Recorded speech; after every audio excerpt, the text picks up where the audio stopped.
Ela nasceu e cresceu no interior de Minas Gerais, viveu uma infância simples onde os valores familiares e o exemplo dos pais formaram o seu caráter. Praticou balé, jazz, sapateado e natação. Então, com 13 anos de idade ao sair da escola, foi vítima de um sequestro que terminou 17 agonizantes dias depois, um trauma que a transformaria para sempre. Seguiu com a vida de adolescente, aprendeu a lutar jiu-jitsu e aos 16 anos mudou-se para o Rio de Janeiro para concluir os estudos.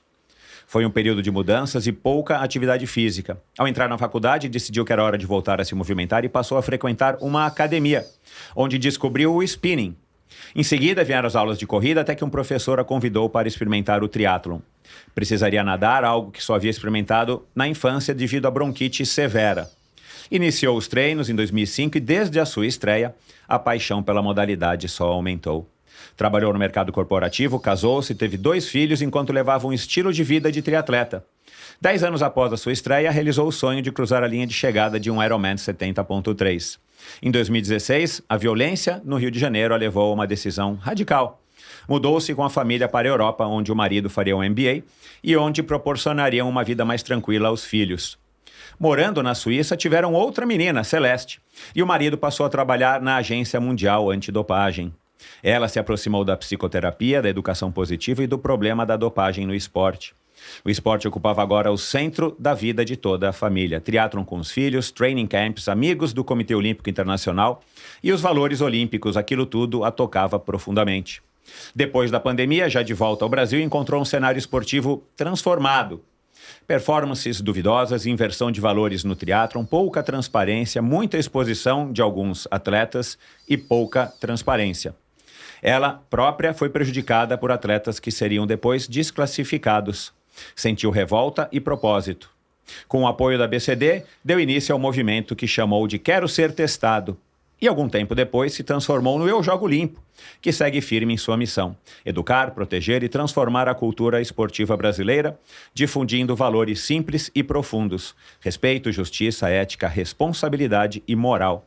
Fazer o certo mesmo quando ninguém está olhando. Conosco aqui hoje a empresária administradora com pós-graduação em gestão de pessoas, formada em programação neurolinguística, ex-professora de catecismo, atenção, triatleta amadora e apaixonada, mãe dedicada que acredita que a vida é curta demais para ser vivida sem propósito. Uma defensora incansável da educação, da ética esportiva e dos valores inegociáveis do esporte, a além paraibana Paula Davi Zamboni Rezende. Seja muito bem-vinda, Paula. Muito obrigada, Michel, muito obrigada. Que lindo, né? Eu já reparei que as pessoas sempre elogiam a sua introdução e eu estava ansiosa pela minha. Que eu falei, eu choro à toa. Eu choro. Eu falei, como é que eu vou chorar lá na frente da câmera? Mas Obrigado pelas suas palavras e obrigado por ter vindo aqui a São Paulo para participar do Endorfina. Eu me sinto lisonjeado, Paula. E, cara, a tua história, né, que naquela conversa, aliás, foi o Flávio Kellner, né? Sim, nosso amigo em comum e já participou aqui do Endorfina, nadador e campeão mundial de natação, no nado peito. Ele que nos conectou, mas naquela nossa conversa, eu lembro direitinho onde eu estava e você já acabou falando por uma meia hora, eu já falei, cara, o Flávio sabe bem o tipo de pessoas que eu gosto de conversar.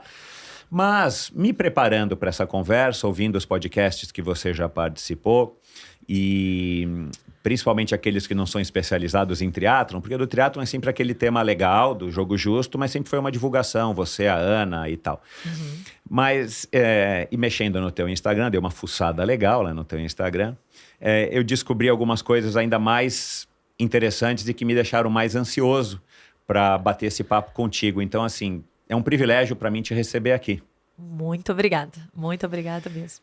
Eu não vou conseguir falar do gado girolando, não entendo nada, né? Mas eu sei que a tua família tem uma fazenda, né? Isso. A Serra Bonita, lá. Meu pai é produtor rural. Exato. Mas já eu vou querer falar da sua DeRosa SK Pininfarina, edição Damiano Cúnego. Eu já te falei, eu sou um apaixonado por bicicletas. Sim. Mas eu vou querer tocar um pouco no assunto dessa bicicleta, mas vamos lá. Você é a primeira além paraibana que participa do Endorfina, então é um privilégio. Com certeza. Mas é a primeira mineira com sotaque totalmente carioca. Carioca, né? Mas no Rio, o carioca fala pra mim, você é da onde? Você não é carioca. Ah, é? Eu acho que eu ainda tô um nível abaixo pra me tornar carioca de carteirinha. Não, assim, tipo, a Fernanda Keller tem um sotaque mais carregado do que o teu, mas eu te ouvindo, né, e eu mais ouvi do que assisti, né, porque eu ouço o podcast, eu tinha certeza que você era carioca, aí depois quando você me mandou a mensagem e tal, além Paraíba, Minas Gerais e tal, eu falei, caramba, né, e aí eu fui pesquisar o que era além Paraíba, né?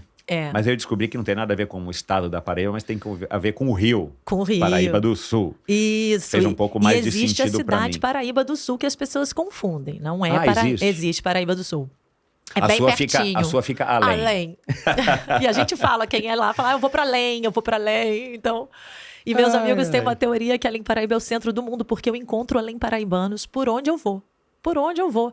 Mundial de Ironman, na Suíça, quando morei. Aonde eu estou, eu acho um além paraibano. É muito interessante como as pessoas... É que, de fato, as pessoas saem da cidade, né? As famílias. Cidades pequenas tem isso, né? Você saiu, inclusive, porque na época não tinha instituição de ensino superior e tal. Claro, você queria ter um pouco mais de perspectiva, né?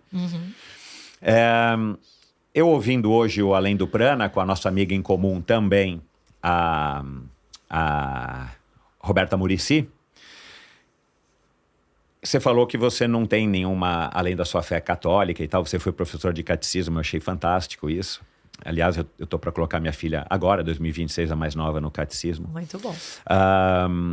Você não tem nenhuma crença, assim, nada esotérico, né? Não tem. Mas eu acho que você já parou para pensar, né? O teu sequestro, que... E tem um videozinho no YouTube que, é muito, muito bizarro, porque foi notícia no Jornal Nacional, né? Eu não me recordo, mas, assim, foi um negócio que comoveu Rio, São Paulo, e deve ter comovido muita gente no Brasil inteiro. Foi. Mas foi em 1995. Em 2005, você começou a fazer triatlon. Em 2015, foi teu primeiro 70.3. E em 2025, você está no Endorfina, né? Porque ainda é 2025. Nossa, Michel. No intervalo aí de 4 décadas. Olha só. Sempre com final 5, né? Sempre. Tem alguma coisa a ver isso? Que engraçado. Você não tinha parado para pensar? Eu já tinha pensado que em 2025 faz 20 anos que... Não, na verdade, 30 anos do sequestro, que foi o ano que eu também comecei a namorar o meu marido. Então, eu tenho 30 anos de relacionamento, digamos assim, porque nós ficamos separados. Mas tinha essa representatividade, mas eu não tinha me ligado que realmente foi o ano que eu comecei o triatlo. E o 70.3, que foi o primeiro no Rio de Janeiro. E já que o triatlo ocupa uma parte importantíssima da sua vida, o esporte, né, de uma maneira geral, as corridas e tudo mais. Tudo. E a gente vai falar disso, e claro, né, a gente já conversou um pouquinho aqui sobre essa história das mulheres, né, cada vez mais assumindo os seus papéis, que as mulheres têm todos os direitos como um ser humano, né, homem ou mulher, não importa. Mas a gente sabe que a vida real não é muito bem assim. Tem essa sensação de culpa, né? A Poliana Kimoto esteve aqui e depois que a gente terminou a gravação, eu acabei perguntando, né? Porque a gente terminou na hora, eu falei, você tem correndo para buscar o Luca, o teu filho e tal? Não, minha mãe hoje vai buscar e tá tudo bem. Mas você sabe, né? A gente nasce um filho, nasce uma culpa, né? Eu falei, eu sei muito bem, porque lá em casa é assim né? Mas, enfim, a mulher tem que assumir diversos papéis, muitos voluntários quer dizer, muitos impostos e alguns voluntários. Mas você assumiu como porta-voz aí, né, da mensagem do esporte do fair play, do esporte limpo, justo e do jeito que eu acho que o esporte, até falei isso aqui na introdução, né? Eu acho que o esporte tem alguns valores que são inegociáveis e o pai do Igor Amorelli, lá em 2019, uma vez me falou que ele tinha ouvido falou alguma coisa assim, que amador vem de amar. Então, se o cara é um atleta amador, ele tem que amar o que faz. Só que ninguém começa profissional. Você começa profissional numa empresa, você começa profissional, enfim, num trabalho, porque é a tua profissão. Mas no esporte, não. Você não começa assim, peraí, amanhã eu vou mudar de profissão e vou me tornar um atleta. Não. Você vai ser um atleta amador que ama o que você faz e, eventualmente, talvez você se transforme num profissional. Só que você não poderia perder essa essência, e a gente sabe que falar é fácil, realizar é difícil, e tem uma hora que cansa, né? Eu já ouvi muito atleta profissional falar, cara, eu canso de pedalar o dia inteiro. Eu não aguento mais, eu quero ter um trabalho das 9, ele morava na Suíça, hein? Ter um trabalho das 9 às 17, de terno, numa mesa, no ar-condicionado, no quentinho, quando tiver inverno. Falei, cara, você tá louco, meu, você é ciclista, cara, aproveita. Mas ele falou, cara, eu cansei, já tô isso aqui há muitas décadas.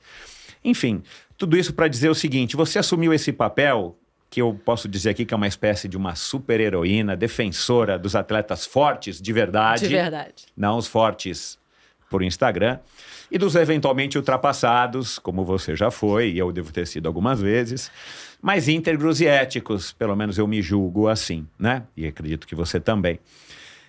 Cara, qual é a motivação, né, assim, para assumir mais um papel na tua vida, que eu já estou entendendo que te toma tempo, Muito. né? Te consome energia, os posts que você faz, ou não sei quem é que faz para você, mas eu sei que você é quem está coordenando, mas assim, você vê que os posts são... Não é que são incisivos, são posts que falam da maneira seca, do jeito que é, né? Para não ter firula. Olha, mas talvez porque, né? Até porque são inscritos, de vez em quando você fala, dá para perceber o seu tom de indignação.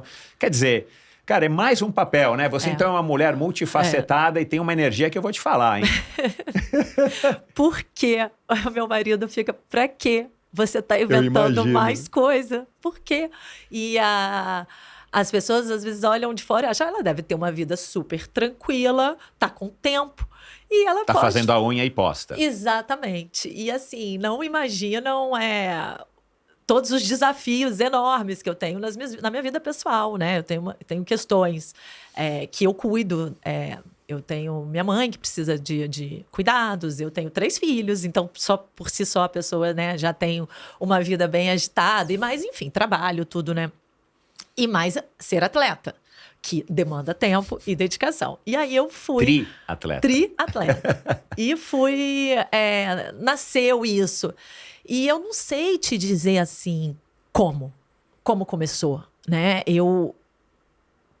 Pelas reflexões que eu já fiz, porque eu precisei, em algum momento, ter certeza que eu queria continuar fazendo isso. Porque começou a me gerar tanto o trabalho mesmo, né? De dedicação de horas, que são finitas, infelizmente. Eu gostaria que meu dia tivesse mais horas. E tanto dor de cabeça. Estresse real, não conseguir dormir. Eu já tive alguns estresses por causa do Eu Jogo Limpo, de parar e falar, mas espera aí, o que eu estou fazendo? Por que eu estou fazendo? Qual é o propósito disso? Porque eu sempre tive essa força que me motivou para continuar fazendo. E então eu precisei de algumas conversas, como você bem colocou aqui no início. Eu tenho uma relação com a fé e com a minha religião, que é muito importante na minha vida. Então eu já consultei o padre que eu tenho. Ciclista. Padre ciclista, meu amigo. Eu já tive algumas sessões de terapia trabalhando isso para ter certeza. E eu vou te falar assim, o que eu vejo justamente, dada a minha história de vida, né, o que eu passei numa idade tão baixa, né, com 13 anos, a sua vida muda depois disso. E eu não percebi isso quando eu era jovem, mas hoje eu entendo que a finitude da vida, a justiça, essas coisas passaram a me tocar de uma maneira muito forte, moldando como eu me comporto. E eu entendo que a vida está aqui, ela não pode ser desperdiçada. A gente está aqui para fazer alguma coisa. Eu não saí desse sequestro bem como eu saí, das pessoas realmente se surpreenderem, assim, uma menina de 13 anos, que, aliás, 17 dias. Pra quem não sabe, você saiu super bem mesmo, né? Saí você foi bem mesmo, tratada, não foi, enfim, não sofreu violência nenhuma. Nenhuma. E na entrevista na televisão ali, você de gesso, menininha, né? Cara, dá a impressão que você tá, sei lá... Passei um tempo fora, né? A minha mãe ficou surpresa, minha mãe me olhava, o que você quer fazer? Mãe, quero encontrar meus amigos. Abre aí a porta da casa, aquela multidão. Chama meus amigos, por exemplo. Não é possível. Você quer ficar um pouco aqui? Chama a psicóloga. Mãe, eu tô ótima. Eu só quero ver as pessoas. Tô 17 dias sem ver ninguém. Também foi um privilégio, né? Sabe, se tudo bem que você se apegou à fé, o santinho na tua mochila e tudo mais, que foi ótimo, claro. Mas assim, você também teve aí um privilégio, né? De ter passado por isso...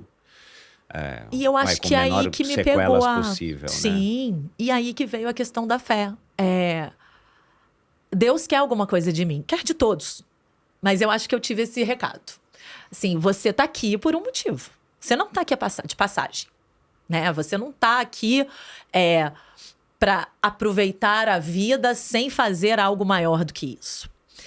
E isso eu já tive lá atrás, antes mesmo de ser atleta, no meu mercado, na época de mercado corporativo, como eu sempre trabalhei em prol de ética e integridade dentro da empresa, com os códigos de ética, compliance, né? E responsabilidade socioambiental, responsabilidade social muito forte. E a minha família sempre teve muito essa característica. O meu pai foi ainda, né, um homem que trabalha em prol do bem comum. Eu sempre vi as pessoas na minha família fazendo coisas para o outro também, além, né? Então, a gente tem uma empresa e a empresa foi ele que fundou. Então, ele sempre trabalhou muito ali dentro da empresa, vendo os funcionários como, sabe, eu também estou fazendo o bem para essas famílias. Né? E também para a sociedade além paraibana. Exato. Entendeu? Então, ele se dedica muito e até hoje. Ele está com 74 e ele ainda está completamente ativo e nas causas sociais. E ótimo. Ele assume assim, ele pegou a APAI de Além Paraíba, que era uma instituição completamente já degradada, acabando. Ele transformou a APAI, fez sede nova, colocou presidência, conselho, virou referência de Minas Gerais. A APAI de Minas Gerais, Além Paraibana, é uma referência. Que legal. Agora ele pegou o asilo, aí ele vai tocar. Então ele pega as competências que ele tem e aí vem um pouco da questão da religião, os talentos que Deus nos deu. Ele pega os talentos que ele tem, ele aplica, claro, para ele, para a família dele, para ser o trabalho dele, mas ele devolve isso para a sociedade. Legal, né? Então, eu vi isso desde que eu nascia. E aí, assim, eu também... a questão do meu casamento, eu tenho muita gratidão, porque eu conheci o meu marido, eu tinha certeza que eu queria casar com ele, mas eu tinha 16 anos, como alguma coisa assim pode dar certo? E a gente se afastou. Ele é além paraibano também? Ele é além paraibano. E a gente foi morar cada um num canto e cada um teve outras histórias. E a gente em algum momento se reencontrou. E a gente, sabe, constituiu nossa família, a gente tem um casamento ótimo. Então eu fico olhando assim, poxa, eu tenho tantos privilégios, né? Deus vai dando as coisas, as graças na minha vida. Eu tenho que dar algo em troca. E o esporte é uma coisa que me pega porque eu amo. Porque transforma vidas, né? Como a gente vê, se você pegar a base dos valores esportivos do Comitê Olímpico, se você pegar, né, o que está ali no espírito esportivo, a gente teria uma sociedade maravilhosa. Maravilhosa. Né? Maravilhosa. E eu comecei a usar isso de alguma forma lá na Suíça, porque eu estava sozinha com as crianças e a nossa vida era toda em prol de esporte, em volta de esporte. Vocês moraram em Lausanne, né? Pelo que eu olhei. Em Lausanne. Uhum. E assim, eu estava numa fase muito boa em relação a vivenciar o esporte, muito longe de profissional e de competição. Claro, mas viver e respirar essa magia, sabe? Quase como uma magia do esporte. Então, lá tem muita provinha de criança, e aí vão os personagens, e aí tem a color run, que todo mundo se pinta, e era uma diversão da família. E aí, quando eu cheguei no Brasil, era muito diferente. Aí foi uma coisa que eu passei um ano, assim que eu voltei pro Brasil, eu fiquei um ano morando lá na roça. Eu vi, Lá na fazenda, no meio do mato, mas já voltando a treinar, pensando, acho que eu vou fazer o 70.3 do ano que vem, aquela época que você ainda podia pensar em fazer inscrição perto da prova. Aprendi a andar de mountain bike, que eu não dava, então, né, foi... E aí, assim, quando você até fala, né, que eu sou adepta e defensora dos atletas, né, das trajetórias reais, né? Claro, daqueles que ganham e que estão ali no jogo limpo, que não usam atalhos. E também dos amadores que estão lá na pontinha, que nunca vão pegar um pódio. Porque essas pessoas se inspiram em quem está em cima.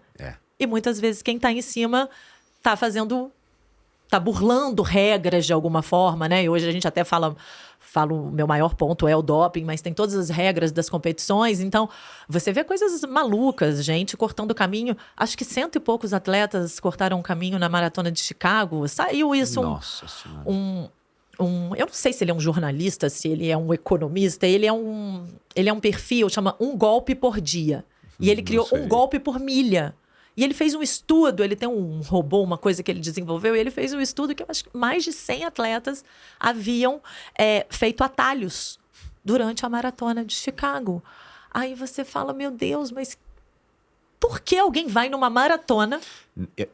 Cara, eu tenho uma dificuldade de entender isso, que você não tem ideia, cara. Eu não sei se é porque eu sou velho, mas eu acho um negócio assim esquisito, cara. Tipo, meu... O barato é você chegar e falar, cara, eu consegui correr 5. Corri 5, corri 10, corri 21, fiz um meio Ironman, fiz um short. É você se... Cara, eu lembro direitinho do meu primeiro short, foi em Angra dos Reis, meu primeiro triatlon. Cara, a sensação que eu tive de... Cara, eu tô bem. Eu fiz, né? Não sei em quanto tempo eu fiz, mas eu fiquei feliz, cara. Porque, eu nadei 750, pedalei 20, corri 5 sem parar, não andei.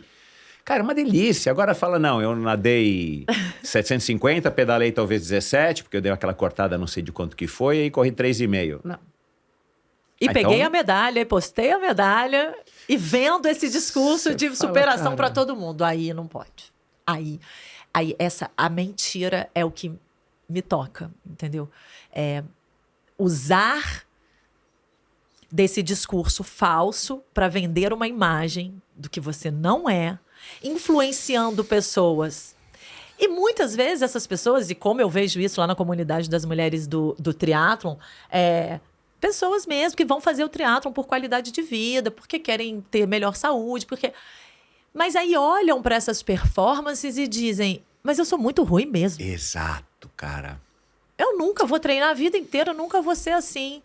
Aí não é Talvez justo, sejam né? os influenciadores do lado negativo, com resultado negativo. Não é talvez a intenção deles, claro, mas assim, a pessoa se sente uma jaca, porque você fala, cara, não é possível que essa pessoa faz tudo isso e eu sou mais novo, ou eu tenho uma bicicleta melhor e não faço. Treino há tantos anos, o outro treina há 2, há 3. Então, isso tira o espírito esportivo. Isso tira a magia do esporte, isso tira o valor do esporte, da transformação, de trazer mais pessoas. Quantos eu escuto no Eu Jogo Limpo que pararam de competir? Isso aí, muitos. Eu não participo mais de prova, eu não vou mais em prova, porque sabem que serão trapaceados, né? Pelo aquele discurso de estar todo mundo usando. E quando eu comecei, eu fui muito desaconselhada. Não, você vai mexer com isso. Isso aí não é enxugar gelo. Isso é uma das minhas curiosidades, porque acaba sendo um trabalho, nesse ponto de vista, ingrato, né? Porque, assim, eu não acho que vai acabar o doping. Mas nem eu, tá? Bom. Assim, bom porque, assim, você pensa nisso muito mais do que eu, mas, assim, que bom que você também tem essa noção, porque da onde a gente sabe, o doping existe há muitos e muitos anos, né? Mas o que eu acho que é mais legal do seu trabalho não é a gente ficar martelando nesse assunto, porque isso é ponto pacífico, né, cara? O esporte não é isso. O esporte é igualdade. São os valores olímpicos, né? O Laporta esteve aqui, falou, o Herbeta falou dos valores olímpicos.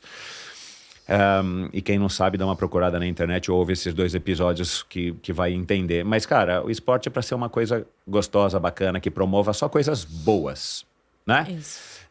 O esporte não tem o objetivo de promover nada ruim. Nem guerra entre os países, nem eu contra você e eu te odeio, né? Não é isso. O esporte é o contrário disso. Mas o que eu acho mais legal do teu trabalho e que eu não sabia, eu queria que você falasse um pouco, Paula, é dessa história da preocupação com as crianças. Porque aquilo que a gente falou um pouquinho antes, eu quero falar. Todos nós temos os nossos problemas. Você teve um problema a mais do que a maioria das pessoas, né? Aliás, você, infelizmente, né? Que bom, somente a segunda sequestrada, né? O primeiro foi a Bílio Diniz, que passou aqui já. E também o sequestro, que durou só 6 dias, já numa outra idade. mas mudou completamente ele, né? O Abílio, depois do sequestro, foi um outro Abílio, né? Que já faleceu. Mas, enfim, mas você teve esse sequestro que acabou também mudando completamente a tua vida em muitos aspectos. Mas todos nós temos problemas, todos nós temos os problemas de educação dos nossos pais, a gente não nasce sabendo educar, né? A gente tem as nossas falhas como seres humanos, então a gente falha, peca muito com os nossos filhos, né? Essa é uma condição também da nossa... dos seres humanos. Mas tem gente que sai mais prejudicado e tem gente que sai menos prejudicado das falhas na nossa educação, na primeira infância, das carências afetivas e tal. E isso é um trabalho que vocês estão fazendo e que eu ouvi pouco você falar sobre isso e gostaria que você falasse, porque no final das contas, tudo tem um começo, né? E esse começo, às vezes, ele pode ser remediado e consertado, porque ainda é o começo, mas eventualmente chega num ponto que as pessoas, quando adultas, se tornam bandidos, estupradores, violentadores, políticos que sacaneiam todo mundo, que só pensam em si, e atletas. Desde o cara que fura fila na fila do restaurante, ou o cara que, né, que para no estacionamento proibido, ou que usa a vaga da terceira idade e não é, até as pessoas que, no nosso caso aqui, que é o nosso tema, cortam caminho ou usam substâncias que não devem para competir. É tão importante, cara, a educação das crianças e através do esporte, claro, educação formal, mas através do esporte. Sim. Porque aí você exacerba justamente esses valores. Né? A minha filha de 9 anos, de vez em quando, num jogo de Uno, ela quer dar uma trapaceada. Cara, eu falo, não. A gente para, eu e minha mulher já comeram, a gente vai parar de jogar, Nina. Isso aí. Porque, cara, é um jogo, né? É um jogo igual um esporte. E ela faz assim, de brincadeirinha, fingindo que a gente não vê, mas ela quer passar. Ela está testando os nossos limites da minha interpretação. Então a gente tem que dar ali, que é uma coisa pequenininha, simbólica, mas, cara, você está dizendo, isso não se faz. Não, mas é isso mesmo. É assim Acha mesmo. um negócio caído no chão no clube, outro dia a gente achou uma carteira, que aliás era de uma menininha. Ela estava brincando sozinha no parquinho. Pai, olha o que eu achei, tá cheio de dinheiro.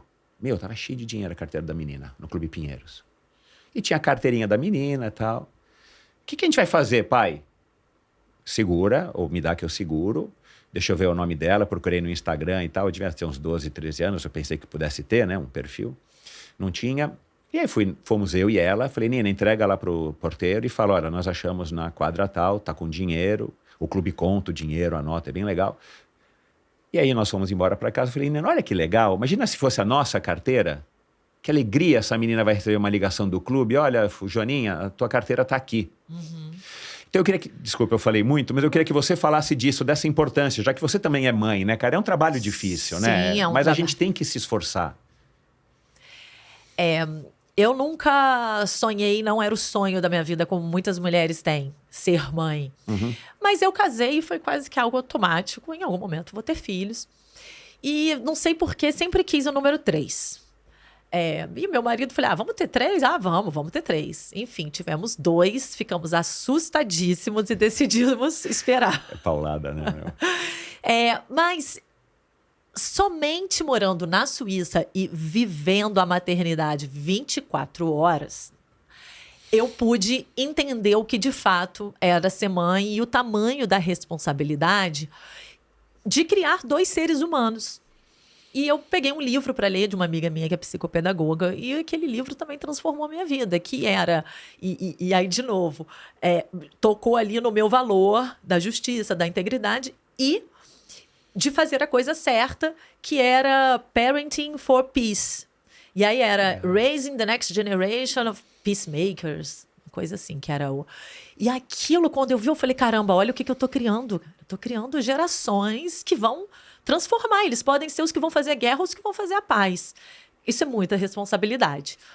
E nessa época, eu também tive muitos desafios reais, assim, de não dar conta de ser mãe. Não dei conta. Eu tava surtando. E eu comecei a querer que os amigos que iam me visitar na Suíça levassem calmante, antidepressivo, frontal. Ligava para médico para me arrumar receita. Porque eu tava ficando muito desesperada. Eu não tava sabendo como fazer. E aí eu descobri que existem maneiras de fazer, que você pode estudar para ser pai e mãe. E eu comecei a estudar. eu comecei a fazer cursos, eu comecei a ler livros de educação positiva, eu comecei a ler O Cérebro da Criança, que é maravilhoso. E aí aquilo ali foi transformando de uma maneira, porque eu li, ele é muito prático, e aí eu fazia. E eu fazia, dava certo. Eu falei, não é possível. Que legal, cara. Cara, eu não acredito que eu tô conseguindo fazer isso. E aí fui me interessando muito pelo tema. Então, por isso que eu digo que a Suíça mudou muito a nossa vida, e parece até que eu fiquei lá 10 anos. Eu fiquei lá só 4 anos, mas foram 4 anos de uma transformação. Porque foi quando o esporte... Uma super intensidade, muito intenso. Porque eu descobri a educação positiva, eu descobri que tinham maneiras de fazer tanto melhor por eles e melhor para mim. Claro. Porque eu não estava mais enlouquecendo. Então, eu fui desenvolvendo. Quando eu voltei para o Brasil, aí eu fui fazer cursos nessa área. E eu achava até então que a minha missão era essa. Eu falei, eu vou ajudar, como ajudo até hoje, eu vou ajudar pais e mães. Eu vou contar isso aqui para todo mundo. Eu vou ajudar pessoas. Então, eu comecei a fazer uns programas de mentoria, eu comecei a atender famílias, e sempre dando super certo, e sempre com feedback das mães, né? Assim, nossa, como você me ajudou, como transformou. Porque você viver, tá? E aqui eu vou usar uma palavra assim que pode ser um pouco forte, mas é isso que muitas famílias vivem.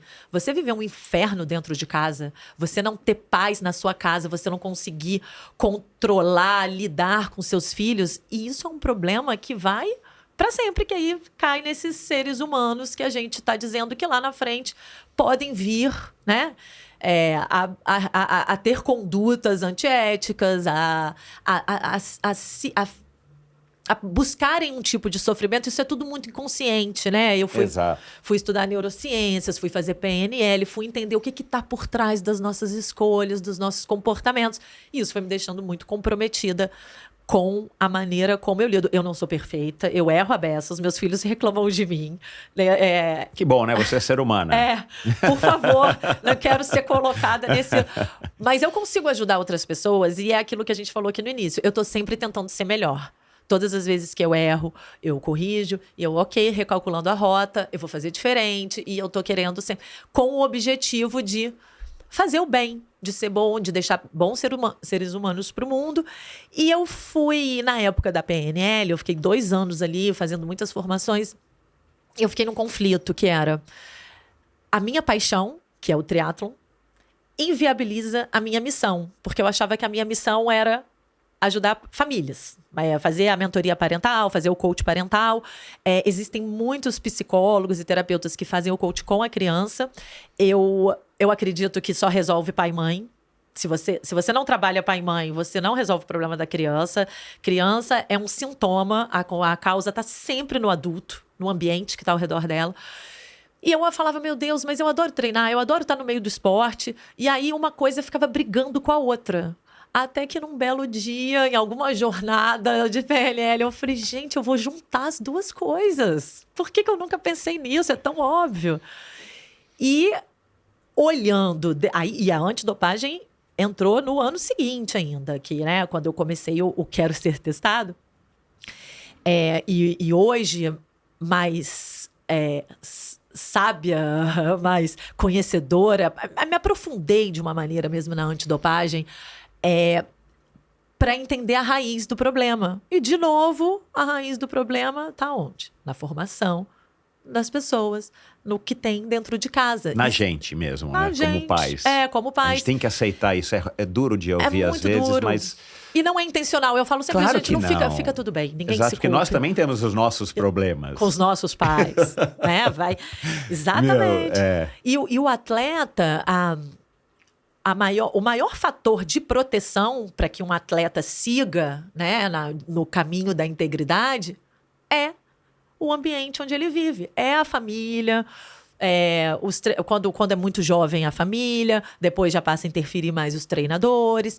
É quem está ao redor dele. É o que a gente fala, o pessoal de apoio ao atleta, porque família é pessoal de apoio ao atleta, pai, mãe. Nesse início, então, é tudo, né? E no início é o que protege. Então, quando você tem um jovem atleta iniciando a carreira, que ele já vem moldado nesse caminho, é muito mais difícil. Eu não vou dizer que é impossível, né? Até porque aí, tudo pode acontecer. Até os meus filhos podem, né, que escutam. Minha filha já dá aula de antidopagem na escola. Já dá. Tem que apresentar um tema. Ela fala, eu vou falar de doping. Mas olha que legal, né? Assim, não porque é antidopagem, mas assim, como eles se espelham na gente. Por isso que dá resultado. Dá resultado. De novo, nós não somos perfeitos, nem eles são, nem serão. Mas, cara, tem exemplos que bom que nos dão esperança, né? Sim. Você olha assim, né? Porque a gente sempre sabe que se faz muita coisa errada, a mãe se culpa muito, né? Poderia sempre estar fazendo melhor, mas aí você vê algo assim, bom, tem coisa boa também. Tá ficando coisa boa. Então, assim, uma criança que no início da sua carreira, ainda que seja de brincadeira, porque o esporte no início tem que ser uma brincadeira. Tem que ser. Mas ela já vai recebendo esses inputs, né? Da regrinha do jogo. Isso eu faço em casa também. Começou a querer dar despertinho, eu falo, não, assim eu não jogo mais. Eu não brinco. Eu não brinco se a gente não respeitar a regra. Exato. E a minha mais nova, né, teve um projeto na escola que os pais podiam ir e fazer alguma coisa. Um que era médico levou as ferramentas de trabalho. Cada um foi fazer uma receita. E aí eu falei, meu Deus, o que eu vou fazer na escola com as crianças? Ela, mãe, você tem que ir. Eu falei, tá bom. Levei tudo de triatlon. Levei a bicicleta, levei capacete, medalha, óculos, touca, tudo, troféu. Meu, que legal, né, cara? Aí fui fazer uma brincadeira. E a brincadeira tinha regra e tinha que cumprir a regra. E era isso, entendeu? As regras do jogo. Aí a professora adorou. Legal, Paula. Então, essa coisa lúdica, quer dizer, é o que eu falo, né? A gente não tem garantia de nada, mas eu não vou estar do lado deles, nenhum pai e mãe vai estar, para tomar as decisões por eles pro resto da vida. Em algum momento eles vão, né? Vão viver a vida deles e eles é que vão fazer as escolhas. Então, o meu objetivo, né, com os meus filhos é que eles podem até fazer a escolha errada, mas eles vão saber que eles estão fazendo a escolha errada. O certo vai estar lá. Eles vão decidir por onde eles vão. E aí a gente não controla isso. A gente não vai controlar, e aí tem que deixar. A gente tem que dar os instrumentos para que eles possam fazer o julgamento de valor deles. E aí, enfim, muito vem da gente, mas depois de uma certa... Quantos anos tem a Olivia? A Olivia tem 14. Então assim, ela já tá pegando muito mais influência que vem de fora, até por conta da idade e tudo mais, do que... Mas vocês já fizeram o papel de vocês, né? Assim, a missão de passar a ética, os valores e tudo mais, vocês já fizeram, né? Isso. É isso que eu acredito. E o mesmo se aplica dentro do ambiente. As famílias atletas, né, as famílias de atletas, são famílias que sofrem uma pressão enorme. Você tem a rotina da casa, da família, que acaba girando em torno daquele ser que está ali, que todo final de semana compete, que perde, que não socializa. Ou tem que levar para o treino, buscar, né? A família mora longe. Para acompanhar e para viver isso junto, né? Até uma certa idade. Então, é a hora de dar esse caminho, de fazer essa educação. E poucas instituições fazem. Times e equipes raramente falam sobre isso. Já começa que não tem muito teste, né? Praticamente não tem teste em jovem. Pode ser testado, mas não é o hábito. Então, eu acho que esse discurso, ele acaba indo... ele acaba sendo deixado de lado, né? E aí, quando vai falar sobre... já é tarde, porque aí o atleta já está lá com 20 anos, 20 e poucos anos, toda essa base onde ele poderia ter construído essa história de integridade.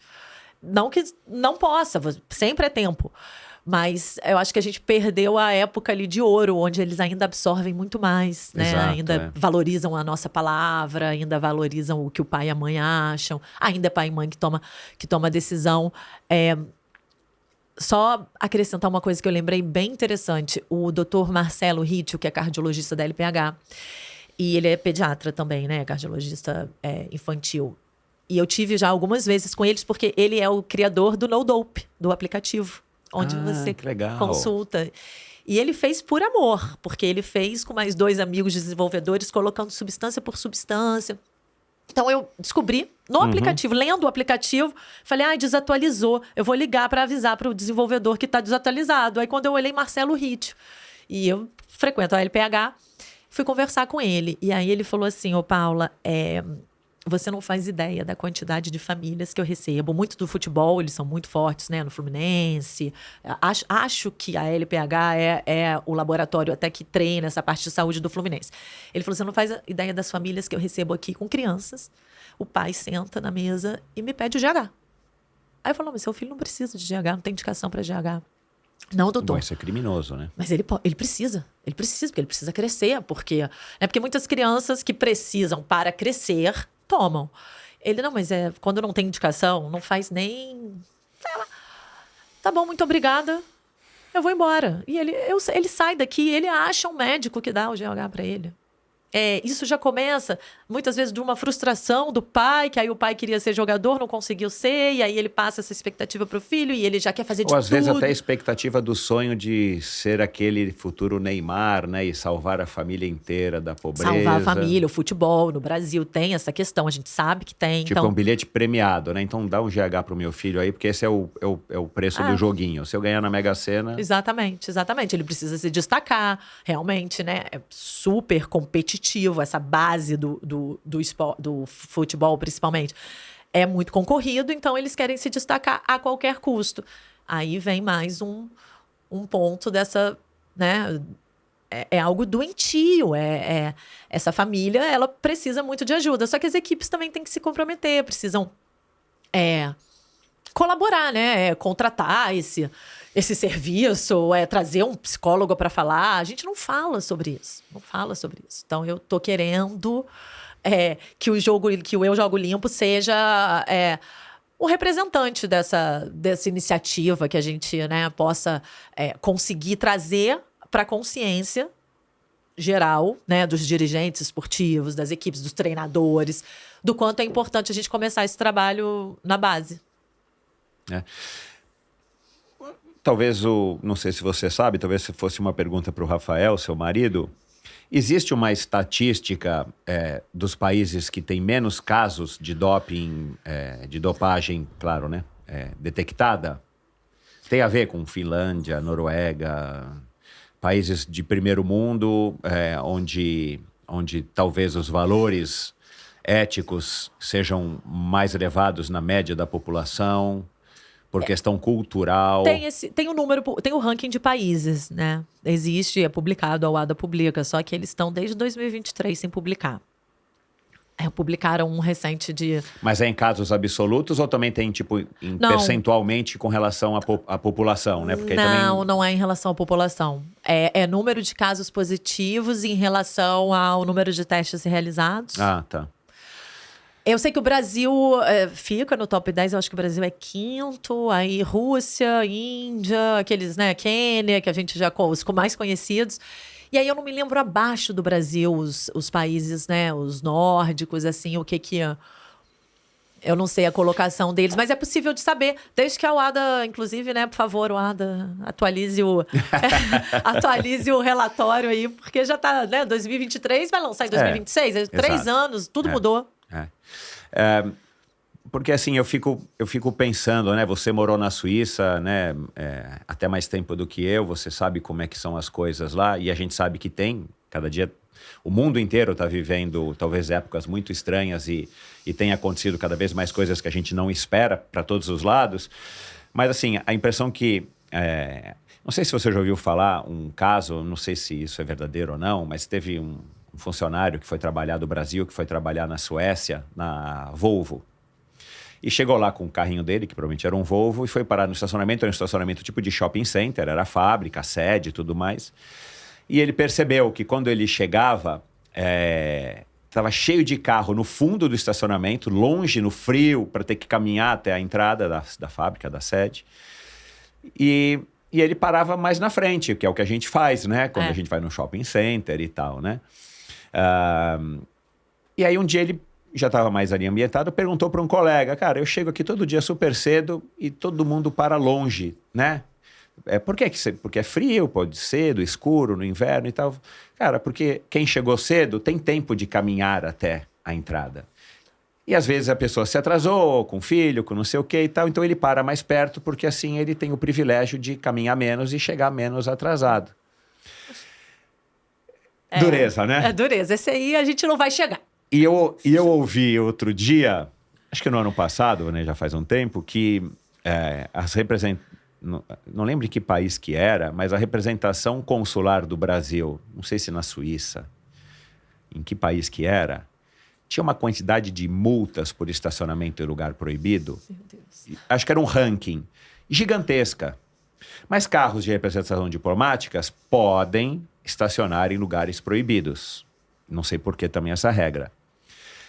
E parece que a Suíça, ou era a Suécia, ou era a Dinamarca, ou a Finlândia, tipo, não tinha nenhuma multa abonada, porque a multa era abonada. Não tinha nenhuma multa abonada.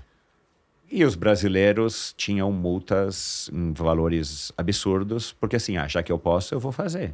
Vou tomar o lugar do velhinho, vou tomar o lugar do deficiente, vou parar no lugar proibido, que se é proibido é porque atrapalha, né? Não é proibido por escolha. Então, assim, eu fico pensando... Sem necessidade, né? Porque uma coisa dessa deve ser para uma... E é a regra, né? Assim, de novo, a gente fala dos filhos, né? De vez em quando minha filha fala, por que eu não posso fazer isso na escola? Minha filha é tagarela. Pai, por que eu não posso ficar conversando com a minha amiga na escola? Falei, porque você atrapalha os outros, porque você não aprende, porque você está desrespeitando a professora. Não, mas ninguém ouve.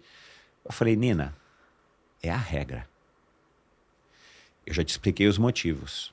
E às vezes tem regras que a gente não entende os motivos, mas a gente tem que respeitar, porque são as regras. Alguém parou um dia e pensou, você acha ruim as regras? Aí minha filha mais velha já, saindo do vestibular, da escola, pai, o ensino no Brasil é muito prejudicado, os professores ganham mal, eu vou fazer direito, porque eu vou mudar tudo. Maravilhosa. Viu que não ia dar para mudar muita coisa rápido, pelo menos na velocidade dela. Mas eu falei, não adianta você contestar. Não, porque é um absurdo a carnificina que fazem conosco no vestibular, porque a minha escola era uma escola puxada, escola não sei o quê, eu tenho que decorar. Falei, cara, essa é a regra do jogo. Se você não passa no vestibular, você não entra numa faculdade. O vestibular é concorrido, a escola é feita para isso. Eu também tenho meus questionamentos, falei para ela. Mas não cabe a nós, nessa altura do campeonato, você se revoltar, falar que não vai fazer vestibular, que não quer fazer faculdade, você vai fazer uma faculdade. Então, assim, não adianta a gente contestar as regras. As regras estão aí por algum motivo. E, infelizmente, a gente reconhece que, né, aí vamos falar do nosso mundinho aqui, infelizmente, o brasileiro, ele tende a burlar as regras. Tem. É o jeitinho brasileiro, é o jeitinho que muita gente fala, é o jeitinho do carioca, né? Vamos dar a lei do Gerson. Pô, você não tá vendo aqui? Eu vou pegar aqui, ó, esse óculos aqui, ó. Você não tá vendo? Tá aqui. Cara, eu lembro que eu tava na Noruega uma vez, né? Fui uma vez só pra lá. E pegamos um trem, eu e minha esposa, para ir não sei para onde, e a gente cruzou Oslo, não sei o que era lá. Cara, ficou uma luva de inverno no banco do trem, do tram, e entrava gente, saía gente, entrava adolescente, tinha escola no meio. Ninguém sentava naquela poltrona e ninguém mexia naquela luva. E aí eu falei, cara, essa luva vai ficar aqui. Talvez nem o cara do trem vai pegar, porque talvez amanhã essa pessoa vai pegar o ônibus, o tram, talvez sem luva, e vai ver a luva lá. Aí você fala, meu...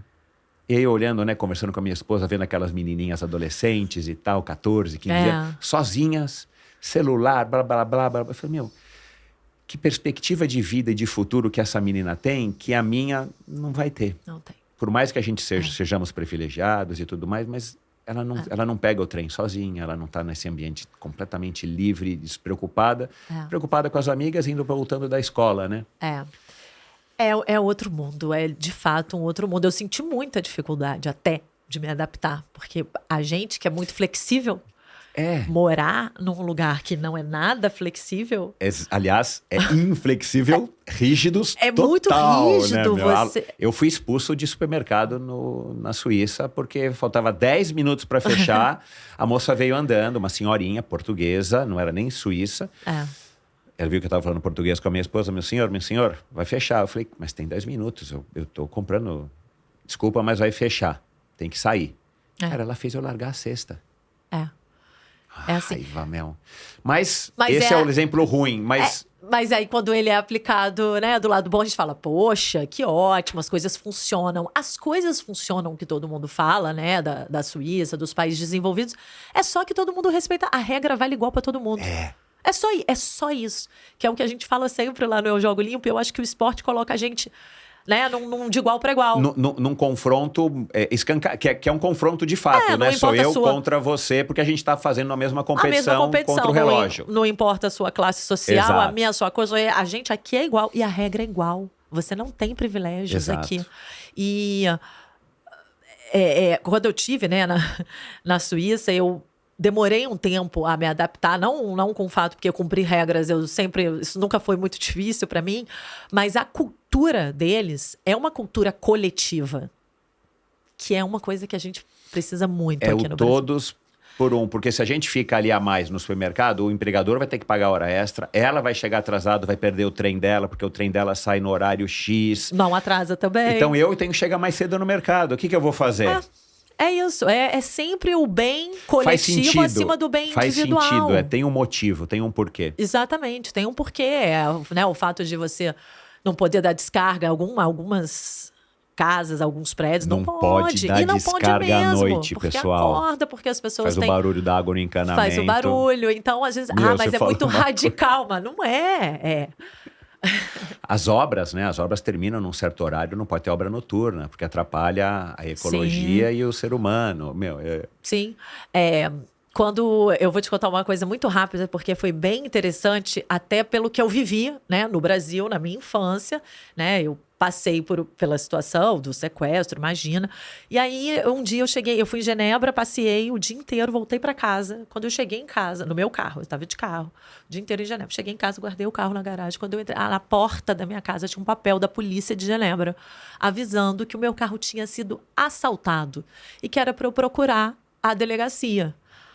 Eu falei, deve ter tido algum engano, porque o meu carro tá aqui comigo e eu não sei o que aconteceu, mas era já de noite, eu não ia conseguir. No dia seguinte, eu fui na delegacia e aí eles me disseram, não, abriram o seu carro, pegaram objetos seus, eu nem dei falta. E a gente pegou os ladrões e a gente tá com eles e os seus pertences estão aqui para te devolver. Aí eu... com vergonha. Mas que pertences que estão com eles? A mãe caótica, com todo respeito, mas assim, é o inferno em casa, né? A gente fica maluco. Aí não, a senhora vem aqui buscar, e aí eu tinha que viajar, era uma coisa de uns 40 minutos para buscar. Eu falei, mas eu nem dei falta, eu vou 40 minutos para ir para voltar sem tempo com criança. Não, aí o meu marido, você vai sim. Você vai buscar sim. Porque olha o que eles fizeram, olha a operação que eles fizeram por causa... E quando eu cheguei lá, era uma necessaire, com um monte de remédio vencido, uma maquiagem, um óculos escuro. Olha o que eles fizeram, olha toda a operação, essa consideração. Você vai lá, você vai agradecer. Aí eu fui, agradeci, peguei minha bolsinha e contei para eles. Eu falei, olha, eu estou surpresa e maravilhada, quero agradecer. Aí super elogiei. E aí eu fiquei assim, será que eles vão saber o que é um sequestro? Porque um sequestro com cativeiro? Aí eu falei, não, porque na minha infância eu fui sequestrada no Brasil. Eu fiquei 17 dias fora da minha casa. E eu nunca imaginei que a polícia pudesse trabalhar de forma tão... Aí o cara ficou meio que me olhando, tudo bem, de nada, vai lá, senhora, tenha um bom dia.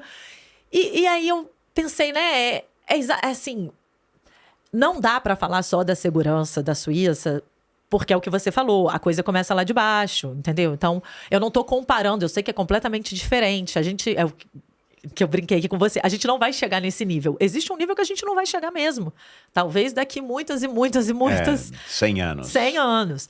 Porque precisa vir de baixo, da maneira, né, como você desde cedo estruturou aquela sociedade funciona dessa forma, é a cultura de todo mundo. E quanto mais você vê que está todo mundo fazendo certo, aí que você... É um círculo virtuoso, Você vai ficando cada vez mais inibido. Porque tem isso também, normalizar o que não é normal, o que não é para ser normal, né? A pessoa para numa faixa de pedestre, a pessoa atravessa num farol vermelho, a pessoa...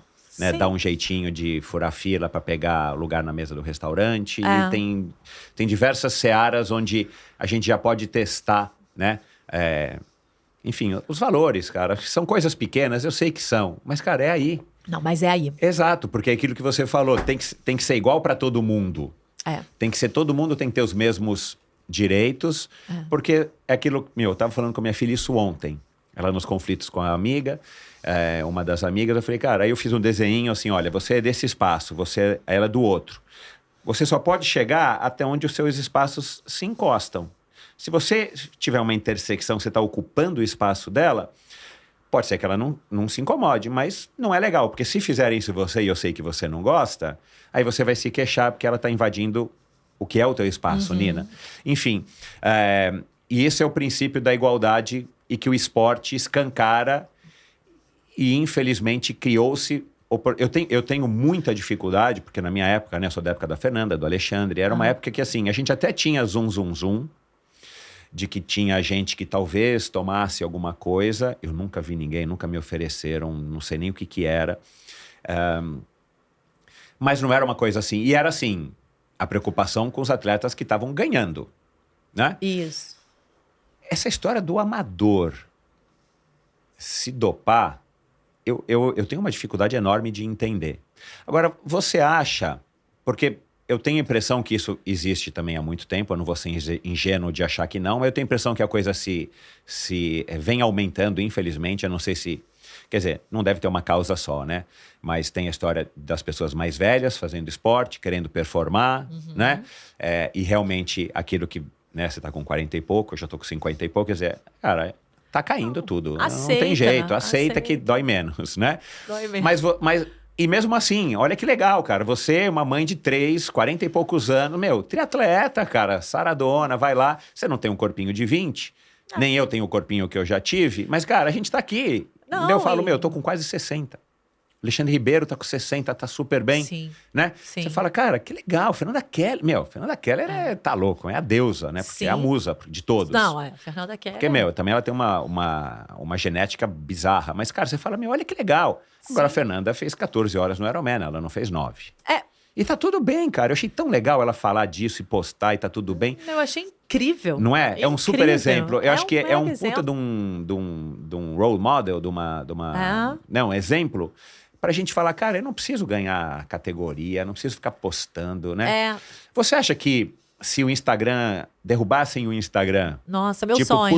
Por um ano, as pessoas iam parar de se inscrever no Ironman ou né? Não tenho nem dúvida, As redes sociais porque mexe com uma acabaram. outra coisa da pessoa, que é a vaidade, que é esse negócio, eu vou postar que eu tô aqui agora com a Minuto Paula, que eu de tô na primeira entendeu? classe, que eu tô comendo num restaurante gostoso, tal. Todo mundo agora pode ser famoso, né? Aquela coisa que, né, antigamente você tinha que ser ator, atriz, cantor, pra você ter o seu fama, pra você estar num jornal, pra você... É isso, hoje eu tô aqui, tô no podcast, daqui a pouco tem um monte de gente me assistindo. Então, acho que as pessoas foram ganhando esse espaço que tem uma coisa ótima, que tem muita, né?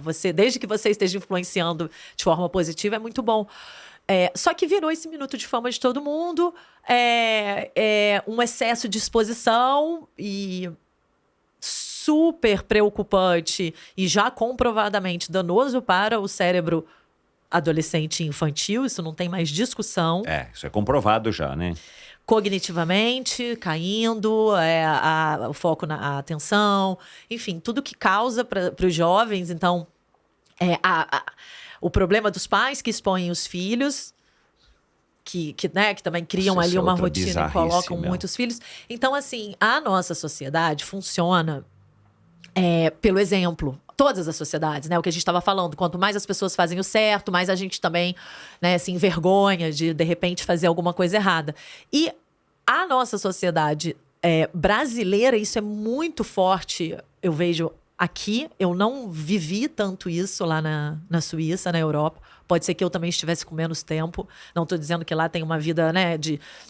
mídias sociais menor, mas aqui é muito forte. Eu acho que o brasileiro é muito vaidoso. O Brasil é um dos que mais consome esse tipo de conteúdo, né? Um dos que mais horas tem de Instagram, de Facebook, de TikTok. É um dos que mais questiona. Tem. Claro, a população é enorme, mas assim, é um dos que mais consome. Isso é verdade. E ninguém questiona que tá demais, que tá super expondo o seu filho, que não tem necessidade de postar tudo que você tá fazendo.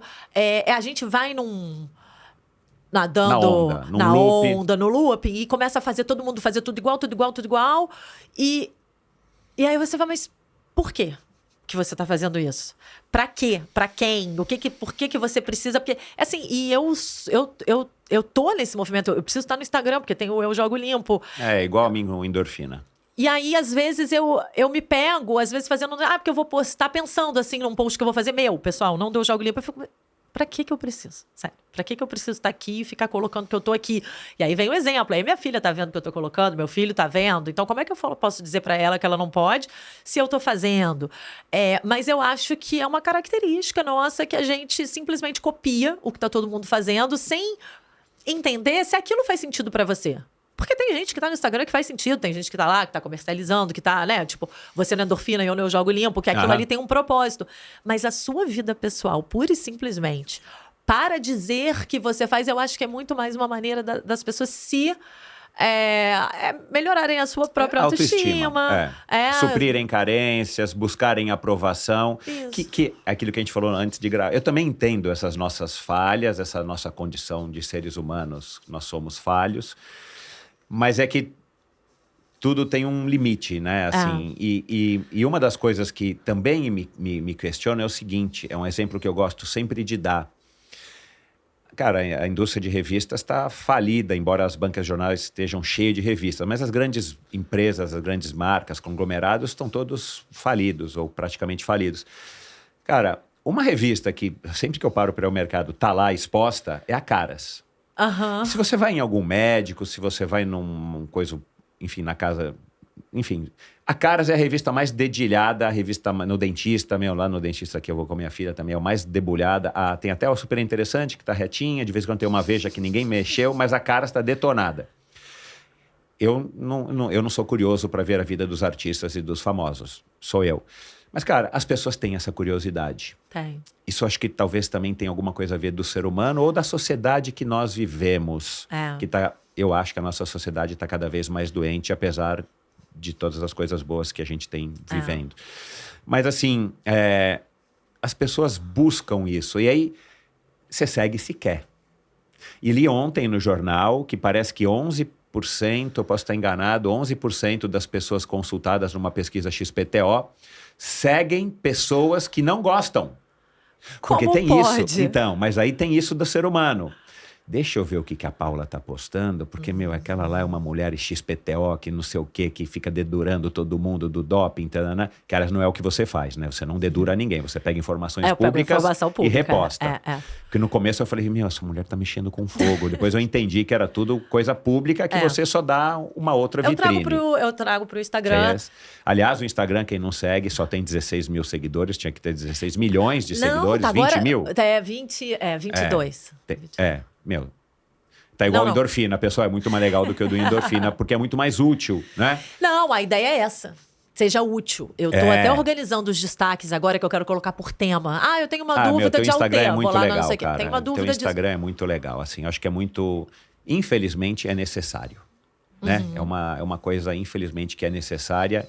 E propagar notícias para o bem nunca é demais, né? Mas enfim, então assim, aí tem as pessoas que seguem quem não gosta. Então você fala assim, cara, peraí. Mas aí é mais doença dessa pessoa. Porque não dá. Você seguir quem você não gosta, peraí, cara, cadê? Eu não tô entendendo. Eu sempre falo isso com amigos de esporte. Não, porque me irrita, porque a postagem diz que a gente irrita, para de seguir, não tem propósito. O Instagram tá lá pra você se divertir, pra você ser feliz, pra você rir, enfim, pra você aprender, pra você comprar. Mas tem a última coisa boas. que a gente precisa é de se irritar. Exato, assistir alguma coisa ou ver ou ler e ficar com raiva, mais raiva ainda. Você fala, mas pra quê? Então não lê, pô. Ficar se sentindo mal, ficar se sentindo frustrado. E eu já dei um passo maior. Eu, por exemplo, eu posso falar que é uma pessoa pública. Quando teve aí essa coisa toda da CPI, não sei o que, da Virgínia. Aí eu nunca tinha entrado pra ver Virgínia. Eu entrei no perfil da Virgínia. Eu tinha 200 amigos que seguiam a Virgínia. Eu falei, não, problema... Eu não vou ser amiga dessa pessoa. Quem segue a Virgínia? Vou parar de seguir todo mundo.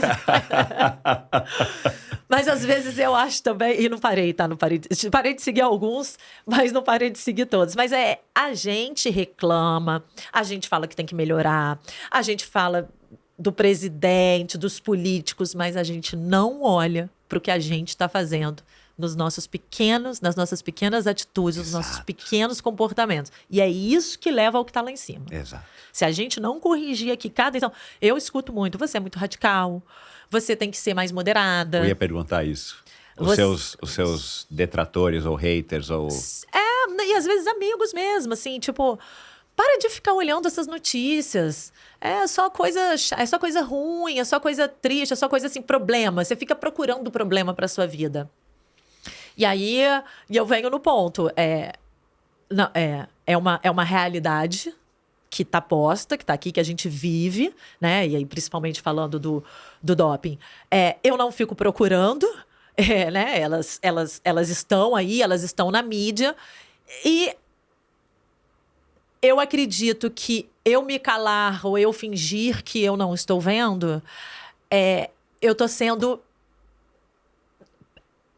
Paula, agora eu estou sendo conivente, porque eu tenho capacidade de fazer alguma coisa contra isso. Então, eu ficar quieta por comodidade, porque eu não quero que falem de mim, porque eu não quero me estressar, eu tô me calando diante de um problema que é um problema social, que é um problema grave, eu tô fechando os olhos, deixando de fazer uma coisa, de contribuir com alguma coisa. Então, todas as, né, não só a antidopagem, mas convicções assim que eu tenho, por exemplo, uma marca que apoia um atleta suspenso, ou uma marca que não se posiciona. Eu não vou comprar o produto dessa marca. Porque tem a responsabilidade das marcas. Muito. Tem a responsabilidade das confederações, das federações, dos clubes, das marcas. Aí assim, tá bom, você não vai fazer diferença nenhuma para eles. Para eles não vai fazer, para mim vai. Para mim vai, porque eu sei que eu não estou apoiando. Quando eu compro, quando eu dou visibilidade, quando eu compartilho um post, quando eu curto um post, tudo isso eu estou fomentando atitudes, comportamentos que eu julgo errados. Então, só que eu acho que isso as pessoas não fazem muito, ou muitas pessoas têm uma certa dificuldade de entender que é a soma das suas pequenas decisões diárias que vão colaborar para você enaltecer o certo ou o errado. Seguir pessoas que não me fazem bem ou que não me dão um grau não agregam de... algum não tipo me agregam, de valor. Exatamente. Isso não tem a menor chance. E eu prego muito isso com os meus amigos. E é isso que eu escuto. Então, você fica procurando. E aconteceu de verdade que eu acho que eu era uma atleta. Como atleta, eu era mais feliz no triatlon. Depois do Eu Jogo Limpo, eu percebi que tudo ficou um pouco mais cinza. Eu vibrava muito com conquistas de outras pessoas até, e com o triatlon em geral, e eu vibrava de estar na prova. Mudou. A foto, assim, pra mim, mudou. E eu não tenho competido tanto. Tenho escutado cobranças de qual é meu calendário de 2026. Pelo amor de Deus, eu não tenho calendários. Eu gosto de estar sempre preparada. É só isso que eu falo pro Morgado. Eu quero estar sempre preparada, porque eu amo treinar, eu amo essa vibe, eu amo esse estilo de vida. Mas se eu vou fazer prova, se eu não vou, qual vai ser a prova? Isso pra mim é o de menos. Mas a verdade é essa, que você entra muito, né, nos bastidores, e você começa a conhecer a parte ruim também. Então, ainda que isso seja um preço, foi um preço que também lá no início eu estive disposta a pagar. Ainda que me tire um pouco da minha... A minha paixão não tira a minha vontade de estar lá. Junto, de estar na prova, de fazer. Hoje eu sinto muito mais prazer em ir e fazer uma educação antidopagem, em viabilizar o contato dos organizadores com a ABCD para poder fazer o teste. Essa parte, hoje em dia, me anima mais. Aí, eventualmente, eu vou e faço a prova. Mas, de alguma forma, eu tô conseguindo me preencher e ter satisfação com o Eu Jogo Limpo. E não só com a minha performance como atleta. E acho que cresceu, assim, uma expectativa em relação, entendeu? A Paula, porque, né, a pessoa se coloca nessa vitrine, né? Então, assim, tá limpa, né? No mínimo que você espera é que... E aí, até eu comecei a ficar muito paranoica. Eu comecei a fechar, lacrar, garrafinha, com medo. Eu comecei a comprar, e lote 1, lote 2, lote 3, se eu ia comprar um whey, aí eu comprei tudo em dobro, gastei uma grana danada na última prova que eu fiz, porque tinha que ter tudo em dobro, porque se tivesse uma contaminação... Eu comecei a entrar que, na verdade, é o que todo atleta tem que fazer. Se você opta por utilizar suplementos, você está sujeito a ter uma contaminação. Mas aí, assim, né? Eu tô numa posição que imagina. Não, Não dá. Então, eu comecei a ficar muito, realmente, Então, assim, eu falei, olha, eu quero continuar treinando. Eu amo treinar, vou fazer isso sempre. Vou continuar participando de prova. Mas eu tive aí, desde que eu voltei da Suíça, eu tive uns 3 anos muita prova. Vários pódios. Vários pódios, mas isso me... Porque ainda você leva jeito pro negócio, né? Cá entre nós, né? Eu não sei se eu levo jeito, não, sinceramente, que eu não sou essa atleta de pequenininha, né? Mas eu faço há muito tempo, né? Como diz o Morgado, esporte de endurance, cara, uma hora você fica bom. Mesmo. Uma hora você treina e vai ficar bom. E, 20 anos, então, né? Chegou em algum momento, eu fiquei...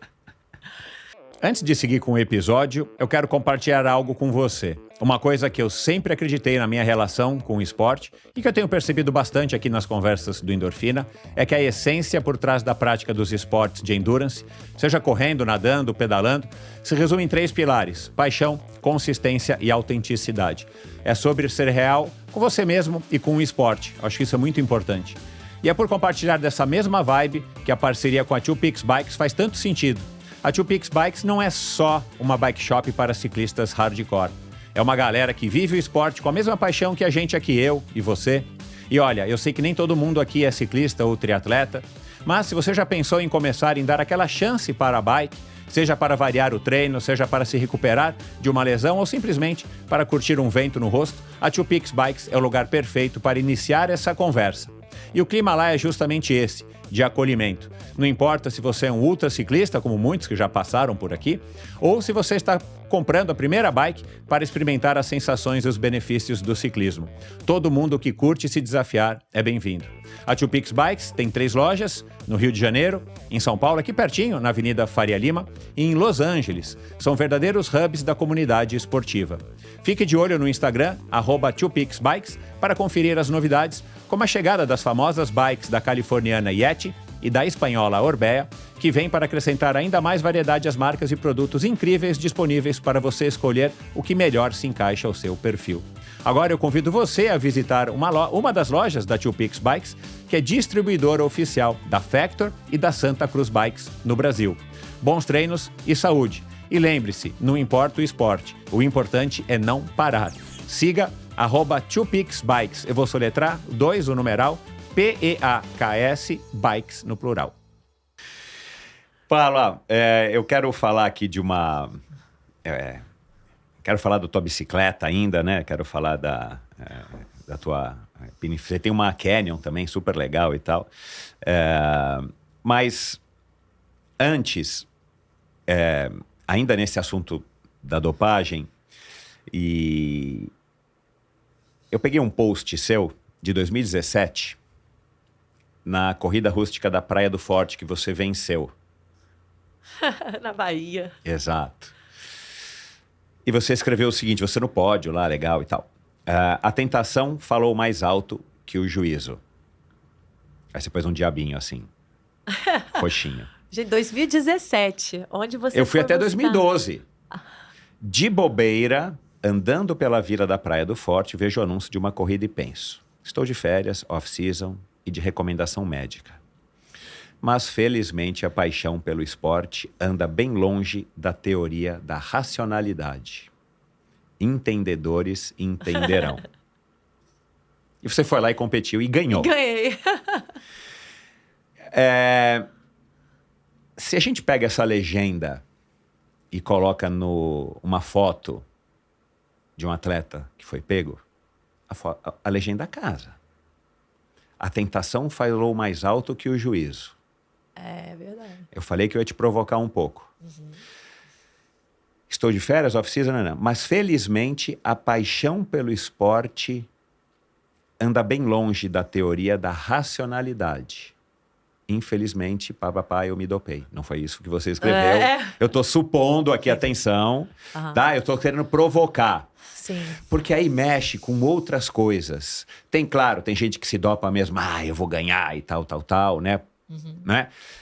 A Ariane Monticelli falou isso, não foi só aqui no Endorfina, né? Eu fui o primeiro canal que dei espaço, mas ela falou isso, ela decidiu deliberadamente, né? Por pressão, mas todo mundo tem um porquê. Lance Armstrong deu os motivos, porque estava todo mundo, o Zezinho, o Luizinho, o Guinho, todo mundo vai dar um porquê, né? E tem aqueles que não dão e falam, cara, realmente eu assumi, tomei e errei, né? Mas isso também é uma coisa polêmica. Como é que você enxerga, e o Endorfina, infelizmente, eu te falei no começo, já recebeu muitas pessoas que eu não sabia que ou estavam ou depois usaram o doping e foram pegas e hoje estão suspensas ou se afastaram totalmente do esporte. E se afastaram totalmente do esporte, pelo menos até onde eu sei, via redes sociais. Mas, por exemplo, a Ariane, que já esteve aqui 2 vezes, eu te falei, né? Claro que eu condeno, eu dei um espaço para ela falar, ela não quis nem se defender, ela assume mesmo, né? Ela é... Mas assim, você percebe que ela tá tentando, ela voltou ao triatlon para dar uma expurgada, cumpriu a pena, né? Sim. É igual aquela história, o cara foi lá, roubou R$1 ou roubou R$1 milhão, foi preso, ficou X anos preso, saiu da prisão, o cara tem direito de ter uma vida decente, porque a lei é assim, se a lei não tá certa, aí a gente tem que contestar, mas não é aqui o lugar para contestar isso. Ele cumpriu o que a lei dos homens mandou, né? Como é que você enxerga as pessoas que assumem ou que cumprem e depois voltam e talvez para o esporte, talvez não, mas como é que você enxerga isso da condição de uma super defensora e de quem vive pensando nesse assunto direto? Não, isso para mim é muito... Do mesmo jeito que eu defendo a regra, que a regra seja cumprida, a regra dá para ele o direito de voltar. É a justiça, né? É a justiça. Você cumpriu a sua pena... Então, isso para mim é um ponto muito pacífico. Cumpriu a pena e voltou. Que bacana, que ótimo. Espero que tenha voltado. Como a outra, que é o objetivo da antidopagem, é afastar esse atleta durante alguns anos para que ele, né, possa, primeiro, de alguma forma perder, a gente sabe que não perde tudo, mas de alguma forma perder os benefícios que ele ganhou com a substância, mas que ele faça um trabalho de entender, né, que esse não é o objetivo, ele não está preparado para estar no ambiente esportivo, que é um ambiente coletivo. A suspensão é essa, a suspensão na cadeia. A suspensão vamos dar um passo atrás, né, aquela história, vamos recalcular a rota. Você não entendeu o jogo que você estava jogando. Vem aqui, você vai ficar um tempinho aqui e depois você volta, quando você estiver maduro o suficiente para voltar. A gente sabe que existem reincidências, que existem pessoas que voltam e continuam usando, mas isso não é uma estatística, isso é uma coisa assim da minha cabeça, talvez um pouco até de esperança. Eu acho que a maioria das pessoas voltam melhores. Eu acho que as pessoas entendem, né? Existe muito o desconhecimento, que não afasta a culpa, mas existe desconhecimento, então você volta mais esperto. Existe a contaminação, que também não afasta a culpa, mas você volta mais esperto. Então, é uma medida educativa e que precisa proteger, e a gente precisa criar essa cultura de que a antidopagem não pune os atletas que jogam sujo, mas ela protege quem joga limpo. O primeiro objetivo da antidopagem é proteger quem joga limpo, proteger o ambiente esportivo. Quando a pessoa não está preparada, ela precisa ser afastada, mas ela tem o total direito de voltar. A Ariane provavelmente deve ter ouvido e lido muitos comentários à época, quando ela decidiu, ano passado, fazer o 70.3 de Aracaju, que inclusive eu subi no pódio com ela. Várias pessoas mandavam print dela falando que ia fazer a prova e tudo. Gente, eu não tô entendendo. Eu não tô entendendo qual é o ponto. Ela cumpriu e cumpriu. Quando ela fez Aracaju, a pena dela já tinha acabado. Nem sei quantos tempo. Mas, gente, ela tá no direito dela. Você não é banido para sempre do esporte. Você não é crucificado. Eu acho que talvez a gente precise até tornar isso uma coisa um pouco mais leve. Não em relação ao que fez, tem que cumprir. O que fez tem que cumprir, tem que divulgar, tem que ficar fora. Não pode competir enquanto estiver cumprindo. Muita gente compete. Então, assim, eu denuncio, eu aconselho quem me procura denunciar, e isso é a regra. Agora, acabou, voltou. E tá tudo bem. E não tem que ficar para sempre essa mancha, O estigma. Esse estigma, esse nome gravado na pedra, sabe? A pessoa teve a chance dela, cumpriu e voltou. E pode ser que ela volte evoluída de fato nesse aspecto de tipo, cara, aprendi, errei, porque todo mundo erra, né? Atire a primeira pedra quem nunca errou. Eu acho que isso é um trabalho que falta. Na UADA, na ABCD, em todas as organizações antidopagem nacional. Esse é mais um trabalho que eu gostaria muito que eu Jogo Limpo conseguisse fazer. Tem tempo, calma. Trazer essas pessoas para dar um depoimento, para falar para outros atletas, para dizer como... Isso eu acho que é muito bacana, né, cara? Como mudou a vida. Seria muito bacana. Por que fez, o que levou a fazer e por que se arrepende. É um exemplo. E é o que você falou, sempre tem uma justificativa. Todos eles têm uma justificativa. Eu converso com poucos, mas os que me procuram, eu já ouvi justificativas, eu vou te falar assim, de ficar emocionada. Sabe? De histórias de vida. Todo mundo tem uma história, né? Então, assim, a gente tem que respeitar, né? Eu já ouvi, assim... Pode não concordar, mas você tem que respeitar. Exatamente. E aí, é onde a gente também...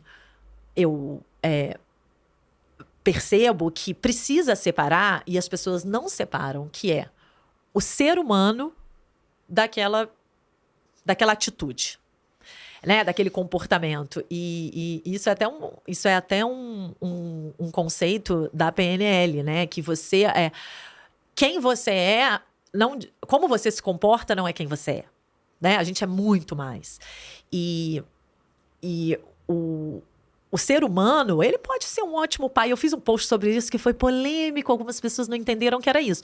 Você ajuda na igreja, você salva cachorros de rua, lindo, você é um ótimo ser humano. Isso não te permite, se você se dopar, você vai ser punido. Mas parece que tem um componente psicológico que dá um alívio, que parece que foi muito o caso do Lance Armstrong, exatamente. Né? Tipo, eu tô doando pro câncer quantidades absurdas graças à minha notoriedade que eu consigo pelo doping. Então você junta os pontos...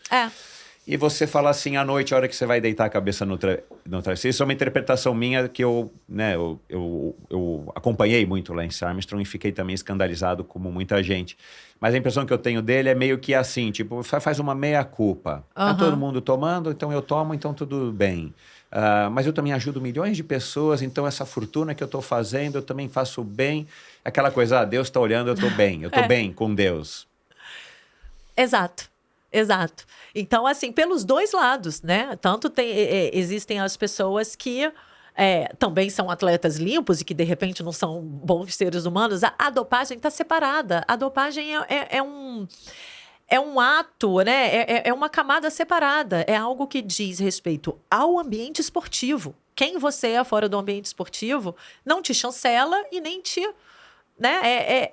E eu acho que quando a gente consegue olhar dessa forma mais separada, a gente tira esse peso, que ai, que absurdo colocar o nome aqui, colocar a foto de quem né, tá cumprindo uma suspensão, ou que absurdo ela tá vindo fazer prova porque ela já teve suspensa.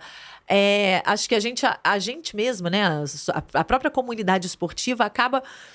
exagerando um pouco na questão do doping. Talvez porque a gente ficou muito tempo sem falar sobre isso. Não é um assunto ainda que é muito falado. A Adriana Tabosa, presidente da ABCD, ela fala, e hoje eu entendo que ela fala, que ela vive a antidopagem há não sei quantos anos, né? Que precisamos falar mais sobre isso. Quanto mais a gente falar e trouxer essa pauta, mais a gente também consegue normalizar o assunto da antidopagem, né? Da consciência para a antidopagem, e também sem colocar esse peso, porque acaba que a BCD vira vilão, eu Jogo Limpo vira vilão, perante, né, alguns pensamentos, algumas pessoas.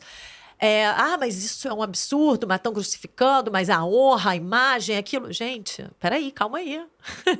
Não é assim também, sabe? A gente está noticiando aqui, a BCD é obrigada a noticiar, né? A gente está noticiando aqui um fato, por quê? Porque o que essa pessoa fez, ela compromete um ambiente coletivo. Então, ela não pode estar na prova. Ela não pode, né, não deveria, pelo menos, ser patrocinada por marcas. Ela não pode participar de eventos. Nem assim, por exemplo, a realidade, tá? Ele está suspenso por dopagem, ele não pode ser treinador. E muitos são professores, né? Mas a regra é essa, que não pode ser. Acho que foi no Jogo Limpo que eu vi que vocês colocaram lá os treinadores que estão suspensos, né? Também. Porque não é só o atleta, né? O treinador pode ser suspenso. Todo o pessoal de apoio pode ser suspenso. Médico, nutricionista, massagista, tudo.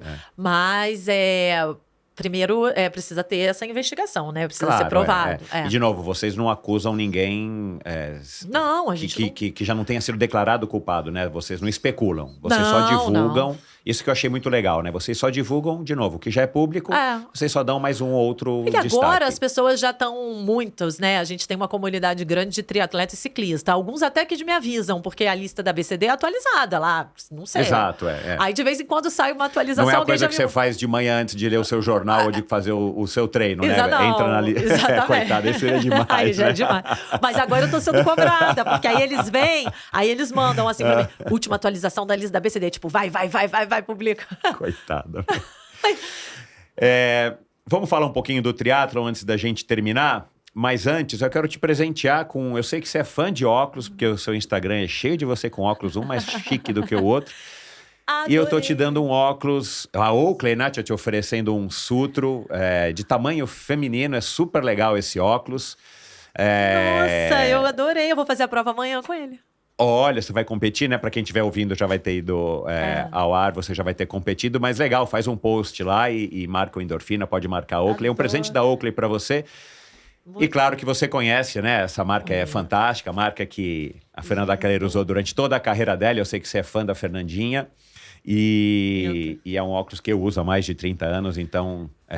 E são maravilhosos. São maravilhosos. A ótica, a estética, a qualidade das lentes, o peso... são óculos fantásticos. E para, né, já no ensejo do óculos da triatleta, você leva uma relação muito legal com o esporte. Eu já saquei isso, né? Você faz do jeito que dá, quando dá. Você também não se pressiona. Você não está com o seu calendário de 2026 pensado e preparado lá junto com o Morgado. Mas como é que você está fazendo para se manter, né? Saudável, né? Você não está ficando mais nova, né? Como é que você se relaciona hoje com a saúde? Eu vi que você faz umas sessões de rolo, você tem uma esteira na varanda da fazenda, eu vi no seu Instagram e tudo mais. Como é que você está fazendo para se manter também saudável? Sã, você já mas e saudável? Eu tenho uma questão com a saúde já desde criança também, que a minha mãe era obesa. Hoje em dia ela é uma obesinha, assim, eu falo perto do que ela era realmente muito acima do peso. E a minha família era toda sedentária. Uhum. E eu comecei a engordar, né, ali na época de adolescência e tudo, e acabei...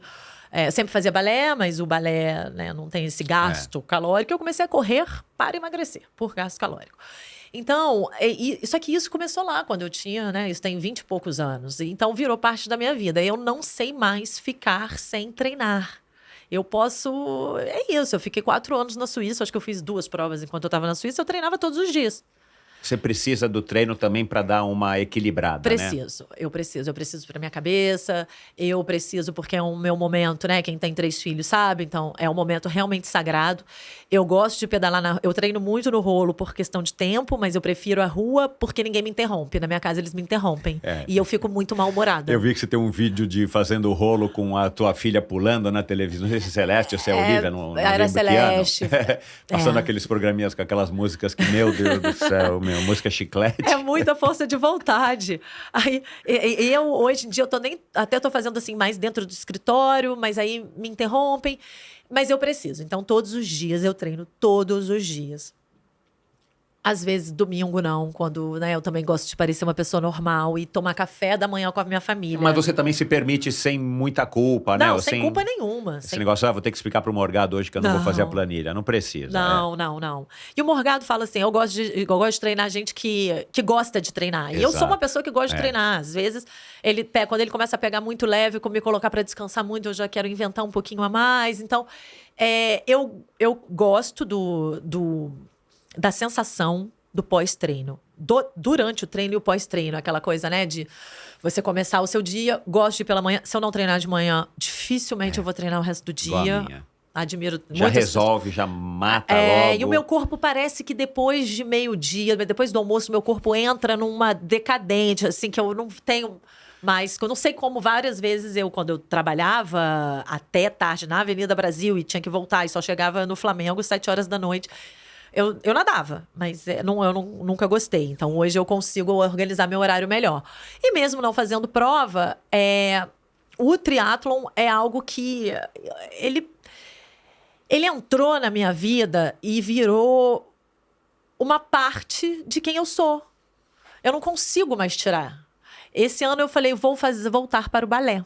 Vou voltar para o balé, porque eu amo balé. E o triatlon fica me dando essa dor de cabeça, com esse eu jogo limpo, e eu vou dançar balé. Eu fiz 2 aulas de balé. Eu amo balé, mas o balé não me dá a mesma sensação que o triatlon me dá, porque eu acho que eu preciso dessa coisa um pouco mais intensa, desse suor. Isso... Os meus amigos de infância dizem que eu troquei as baladas, né? Porque eu sempre fui muito intensa, de ser a última a ir embora. Em Além Paraíba, a gente ia pro baile.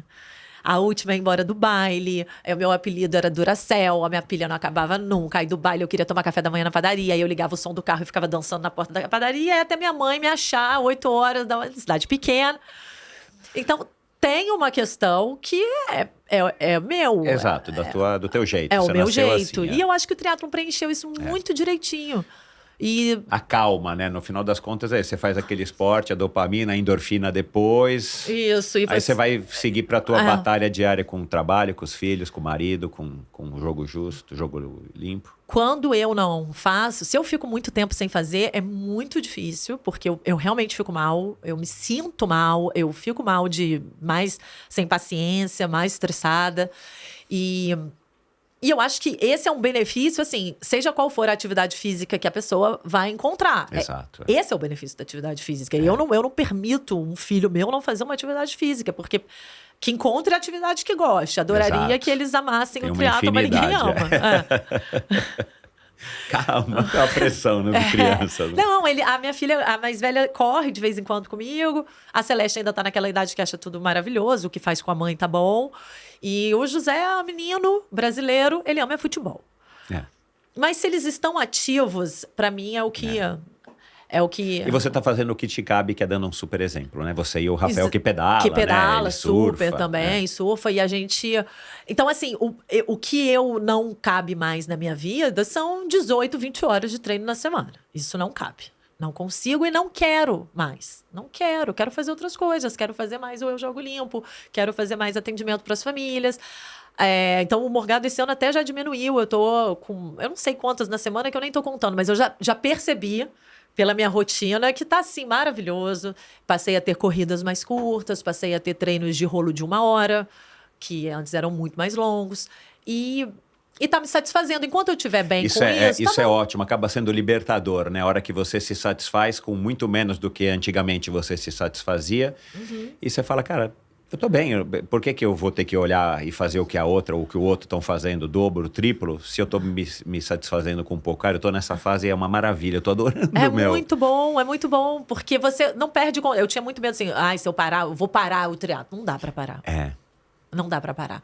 Mas dá pra diminuir, e eu acho que a dose também é encontrar satisfação em outras coisas que, de repente, vão te dar uma realização. Porque eu vou dizer assim... Eu amo ir pra prova e ganhar prova. Claro que eu amo. Amo subir em pódio. Não vou com este único objetivo. Claro. Mas eu adoro. Então, eu sei que aquilo ali tem um preenchimento. Né? Quando você vai pra prova, ganha, você sai dali, ganhou o pódio. Aquilo ali te preenche, te realiza. E eu acho que quando você também se preenche, se realiza com outras coisas, né? A sua cota da realização pessoal tá em dia. Se vai ser com o trabalho, se vai ser com o esporte. É isso. Nunca imaginei que o triatlon ia ficar assim tanto tempo na minha vida. Porque a primeira prova que eu fui fazer, e aí eu não sabia nem que tinha área de transição. Eu cheguei com a bicicleta no dia. Coitada, você foi para Santos de carro do Rio Chegou lá pra largar, ó, a minha bicicleta tá aqui. Não, peraí, ali que você tem que deixar a bicicleta, Não, já fechou. E o pior, eu cheguei na véspera. Eu Então, dormi. eu imaginei. E aí eu não deixei a bicicleta porque eu era muito... Sério. Ai. Mas enfim, o triatlon não é um esporte simples, né? Tem isso, né? O esporte tem essas... Nessa hora o Instagram ajudaria. Eu já ia ter visto como é que funciona. Não tinha Instagram. E eu chorava pro Núbio. Eu liguei pro Norton de Freitas, que era o meu treinador, pra ligar pro Núbio deixar eu colocar a bicicleta, porque eu não conseguia imaginar que eu ia voltar pro Rio sem fazer a prova. Meu, que frustração. E não teve jeito. Eu voltei, chovia na estrada, eu chorava. Isso realmente não é pra mim. Por quê? Aí que você começa, né? Eu sabia que eu não tinha que ter feito. Pra que eu fui inventar isso? Porque... né, esse esporte que, então, quase ninguém conhecia. Por que eu vou inventar de fazer isso? Enfim. Fui lá para Aparecida do Norte, rezei bastante. E voltou e ficou. E assim... E ficou até hoje. E ficou até hoje, me fez conhecer tanta gente maravilhosa. E me fez ser uma pessoa melhor. Eu mudei, assim, a gente estava falando até da saúde, né? E eu acabei... E eu descobri que existia uma Paula saudável e atleta, que eu não conhecia. Você tá abstêmia ainda? Já mudei o meu discurso. O meu discurso é, não bebo. Eu não bebo. Legal. E, então, assim, eu já tá fazendo agora em dezembro, 1 ano, que eu decidi também que eu não ia beber, e eu tenho uma super atenção. Não sou xiita, como carne, como pizza, mas tudo com muito equilíbrio. Amo doce, mas tudo com equilíbrio, passando isso também, né, pros meus filhos, de como é possível você levar uma vida equilibrada. Exatamente. Exato, equilibrada. Em tudo. Acho que esse é um segredo, né, que às vezes a gente falha e se perde, mas assim, é a melhor maneira, né? Se você tá... E outro, o seu equilíbrio não é igual ao meu, nem igual das outras mães que estão assistindo e, né, a Ana Augusta, a Camila Nicolau fazendo triatlon, dando de mamar, aí vai, corre, dá de mamar. Cara, e tão felizes e realizadas ótimo. E tudo bem. Cada um tem o seu equilíbrio, né? Isso que a gente também tem que respeitar e entender. Claro. Né? Mas definitivamente, né? Os psicólogos, agora a Silvia Scherer também, que é mãe e tal, passou aqui. O equilíbrio é o segredo. Você tem que achar o seu. Para ser sustentável. Exato. A minha mãe não era equilibrada. Tinha um problema de obesidade, né? E eu acho que eu percebi, talvez eu não tenha me dado conta, mas eu percebi muito cedo que isso foi levando ela. Então, assim, ela tinha uma vida sedentária, aí ela tinha a questão alimentar, estava sempre naquela briga, tomou muito remédio na época das fórmulas de emagrecer. Isso fez muito mal para ela. Ela tomou muito antidepressivo e ansiolítico. Então, você vai vendo que por um estilo de vida, você desencadeia. Ela poderia ter evitado uma vida de medicamentos. Olha lá. Uma vida de medicamentos. E poderia hoje estar uma pessoa muito mais saudável do que está, se tivesse optado por hábitos diferentes lá atrás. E a minha mãe, ela lia muito revista de saúde, ela recortava as revistas onde tinha dicas de saúde, colava no banheiro pra gente ver. Ela fazia a gente ter atenção a isso, mas ela não se aplicava, ela não conseguia se aplicar. Então, lá em casa, o Rafael fica assim, você vai ficar viúva, né? Porque eu vou morrer antes que você fique fazendo isso tudo. Porque ele é saudável, mas não como eu. Exato. E, então, assim, eu pratico mais esporte, eu não bebo, eu como melhor. Aí ele fica, o seu problema é que você vai ficar viúva. Que a minha mulher não ouça esse podcast aqui. Para terminar, já que a gente começou com 95, 2005, 2015, 2025, endorfina, estou colocando um marco aqui na com sua certeza. vida. 2035, imaginou você com 50 e pouco, 55, né? Você deve ter por aí 54. Eu tenho 44, Quer dizer, daqui a 10 anos? 10 anos, 54. Quase a minha idade, olha lá.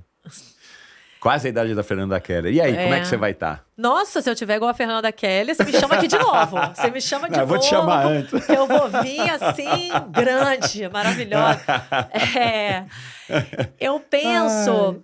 É engraçado que a gente, né, claro, faço planos, penso... eu sempre penso meio que como a idade das minhas filhos, né? Porque, cara, 10 anos a minha filha vai estar com 24. Você tem filho dessa idade? Eu fico, será o que é a vida com filho de 24? Que eu tô achando muito diferente a adolescência. Eu tô curtindo.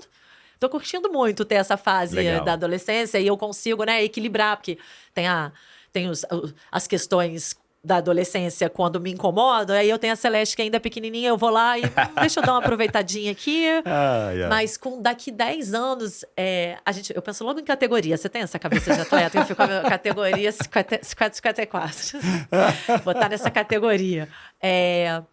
Eu imagino, principalmente, esse trabalho que eu quero aprofundar das famílias. Eu imagino, assim, a gente conseguindo fazer do mesmo jeito que o Jogo Limpo chegou e chamou a atenção e as pessoas pararam e estamos falando mais sobre antidopagem no Brasil, as marcas estão falando mais, os organizadores. Eu quero dar essa sacudida com a formação da base, sabe? Eu quero que a gente consiga ser uma referência. Eu quero estar, assim, com muitos jovens atletas e muitas famílias, entendeu? Levando esse conhecimento. E eu não posso deixar de dizer que eu penso que eu vou estar competindo, que eu vou estar fazendo mundial, que eu vou estar na prova, que eu vou estar treinando. Treinando eu vou estar. Nem que seja lá no rolo, na fazenda, na De Rosa, que é o meu item que é, como diz, é o meu xodó. A gente acabou não falando, né? Que é uma super bike. Que rodas que tem essa De Rosa que eu não achei? É Vision. Mas elas têm um adesivinho da Pininfarina. Ela é no layout da bicicleta. Demais. Tem um Pininfarina escrito no quadro. Eu fui dar uma olhada, porque eu achei a bike linda mesmo. Ela é linda. O Rafael é apaixonado por ciclismo. Eu vi que vocês foram na Eurobike. A gente foi na Eurobike. E quando eu fui morar lá, eu vendi a minha bicicleta aqui e falei, chegar lá eu compro uma bicicleta. E eu queria uma Colnago. Na verdade, eu não entendia nada. E o Rafael que sempre comprou as bicicletas pra mim. E aí ele queria uma Colnago, só que eu tava demorando muito a produzir. E aí ficou 2 meses esperando. E aí a pessoa que tava vendendo pra ele falou, cara, olha, acho que vai ser difícil a Colnago. Vocês não querem ver a De Rosa? Aí o Rafael conhecia, porque, tipo, você que conhece as marcas, pegou aí viu essa Pininfarina. Aí falou, Paula, essa é linda. Eu falei, tá ótimo, a que você escolher pra mim tá bom.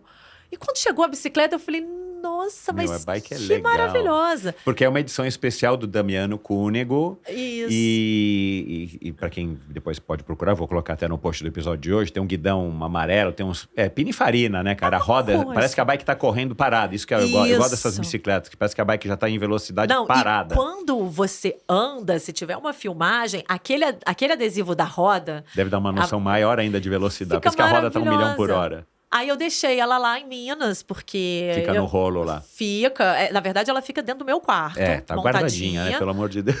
Não, ela fica super guardada. Quando eu chego, eu coloco ela no rolo. Eu quase não ando nela na rua. Eu cheguei, assim que eu voltei pro Brasil, não, porque aí eu vou vender essa, vou comprar. E depois eu olhei e falei, não, essa aqui não. Essa eu não vou vender, eu vou guardar. E em algum momento eu vou trazer ela para o Rio, porque no Rio as bicicletas, por falta de espaço, né, ficam na parede. E ela na parede vai ficar uma coisa linda. Né? Só que ela ainda é de rim brake. E aí, pra andar... mas fica retrô, né? Sim, mas eu digo assim, se eu trouxer ela para o Rio e começar a andar, a gente acaba andando muito na montanha, né? Durante a semana, é só montanha. E aí eu prefiro a segurança do freio a disco. Então é só por isso que ela fica lá. Porque às vezes a pessoa olha e fala assim, nossa, ela tem uma De Rosa Pininfarina para deixar no rolo. Né? Que luxo! Mas não é o caso, é a praticidade. Bom, eu te interrompi, mas a bicicleta vai continuar lá e você vai continuar no triatlon, ou treinando para triatlon, não precisa competir. Né? Isso aí. Eu não gosto de excesso de competição, de ter calendário de prova, mas uma prova, falar assim, esse ano eu vou fazer uma prova, para você, né? É gostoso. Porque é a socialização também, né? Tem essa questão também de dar um friozinho na barriga, de ter que se preparar, de, eu vou ter que dormir mais cedo, o que eu vou comer, ou, né? Como é que eu vou fazer? Isso acaba também sendo um motivador para quem leva na boa, né? E agora que os meus filhos estão crescendo, eu quero aproveitar que eles vão poder viajar comigo, porque normalmente eu vou fazer prova sozinha. E aí eles começando a me acompanhar. Então, assim, eu já fui para alguns mundiais que eles... você não levou a gente? Eu falei, não, eu não levei. Porque, assim, primeiro que é muito caro, né? Levar a família inteira para fora. Segundo que é sempre uma data que eles estão em aula. Mas quando eles ficarem mais velhos, já com, né, faculdade ou, de repente, lugares aqui mais por perto, quando, né, não for prova na Europa, Estados Unidos, eles estão curtindo. Porque a pré das provas, é o que você falou, é muito gostoso, aquele ambiente. o ambiente do esporte, todo mundo ali vivendo aquilo. E aí eu acho que eles têm um ponto da competição que também me estimula, que eles amam quando eu faço prova. Eles gostam de me ver torcendo pela mãe. Torcer. Agora que tem o Estema que passa. E eles, aí o meu marido filma eles em casa, e eles ficam abertos. Ah lá, a mamãe que tá chegando, é ela que tá vindo lá. Eu sempre tenho um tênis meio colorido, né? Não, essa não é, o tênis dela não é esse. Aí, quer dizer, e aí eu volto, e aí tem o troféu, e eles falam na escola, minha mãe, e andam com mochila. Isso é o máximo, não tem preço, meu. Isso aí. Aí, quando eu penso em não, de repente, não vou fazer mais, isso aqui, aí eu penso, cara, é um orgulho para eu percebo que eles se orgulham disso. Então, como para mim é bom, para eles também. E o Rafael sempre aceitou essa minha vida, assim, né? Quando a gente voltou, eu já estava nessa e ele nunca questionou e é super apoiador. Então, não é uma questão na minha casa, o tempo que eu dedico para treino, as manhãs que eu saio de madrugada, isso é um ponto também, outro ponto pacífico. Legal. Muito obrigado. Adorei te conhecer, né? E agora presencialmente aqui, bater um papo com você. Muitas coisas legais. Sucesso. Que vocês tenham um ano de 2026 incrível, fantástico. E que Eu Jogo Limpo cresça e reverbere cada vez mais para levar essa mensagem bacana. Também, como eu fiz questão de dar destaque aqui para a questão da educação das crianças e tal, porque é ali que você forma caráter, ali que o esporte, né, começa como uma brincadeira e você pode ensinar através do esporte valores que, se o cara não for atleta também não tem problema, ele vai carregar esses valores, ele pode carregar esses valores para o resto da vida. Então, parabéns pelo seu trabalho, um brinde, saúde. Saúde. Obrigado a 220. Muito obrigada, muita energia para vocês e para a família inteira. Saúde. Saúde. A nós. Valeu, pessoal. Sigam Eu Jogo Justo, Eu Jogo Limpo, perdão, Eu Jogo Limpo. Sigam Eu Jogo Limpo. Dê um alô para Paula no Instagram dela, eu vou colocar no post do episódio de hoje, bem como alguns links para outros podcasts que a Paula participou, para algumas coisas que a gente falou aqui. E diversas pessoas mencionadas aqui, e são referência também para Paula, participaram já do Endorfina. Fernanda Keller, Alexandre Ribeiro. Aliás, o livro do Alexandre está bem aqui. Alexandre Ribeiro fez 60 anos, comemorou aqui no Endorfina no dia do aniversário dele. Foi um prazer também, ele veio do Rio de Janeiro para gravar. Falamos aqui da Roberta Muricy, que já teve aqui, tem uma história fantástica, é mulher do Bernardo Fonseca, e o Bernardo Fonseca também já esteve por aqui. E aí eu vou lembrar aqui da Poliana Kimoto, Flávio Kellner, obrigado, Flávio, por ter indicado aqui a Paula e nos conectado, foi muito legal, com certeza uma convidada que valeu muito a pena. A Manu Vilaseca, eu falei aqui da Camila Nicolau e da Ana Augusta, são duas mães incríveis e fantásticas que deram exemplos de amamentar durante competições, seja um Ironman, um treino, uma competição de 70.3 ou uma corrida de aventura, no caso da Camila Nicolau.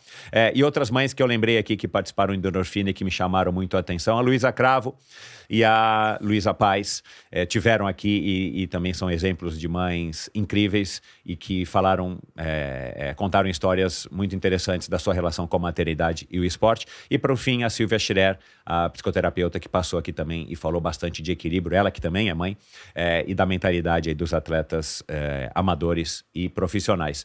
Muito obrigado. Lembrem-se, Ariane Monticelli, claro, eu não sou a favor do doping, muito pelo contrário, vários convidados do Endorfina já passaram por aqui e que foram pegos depois no doping. Eu sou totalmente contra, mas eu acho que eles merecem ser ouvidos, cumprirem a sua pena, enfim, serem afastados. Quando voltarem, eles têm direito de uma segunda chance. Quem sou eu para julgar isso? Mas de alguma maneira, de nenhuma maneira eu faço aqui apologia ou compactuo com a ideia de trapacear no esporte. Então, muito obrigado e até o próximo episódio com mais um convidado, mais uma convidada super interessante. Valeu! Gostou do vídeo? Dê o seu like e deixe o seu comentário. Não se esqueça de assinar esse canal e, se você quiser ouvir a conversa na íntegra, procure pelo Endorfina na sua plataforma preferida de podcasts.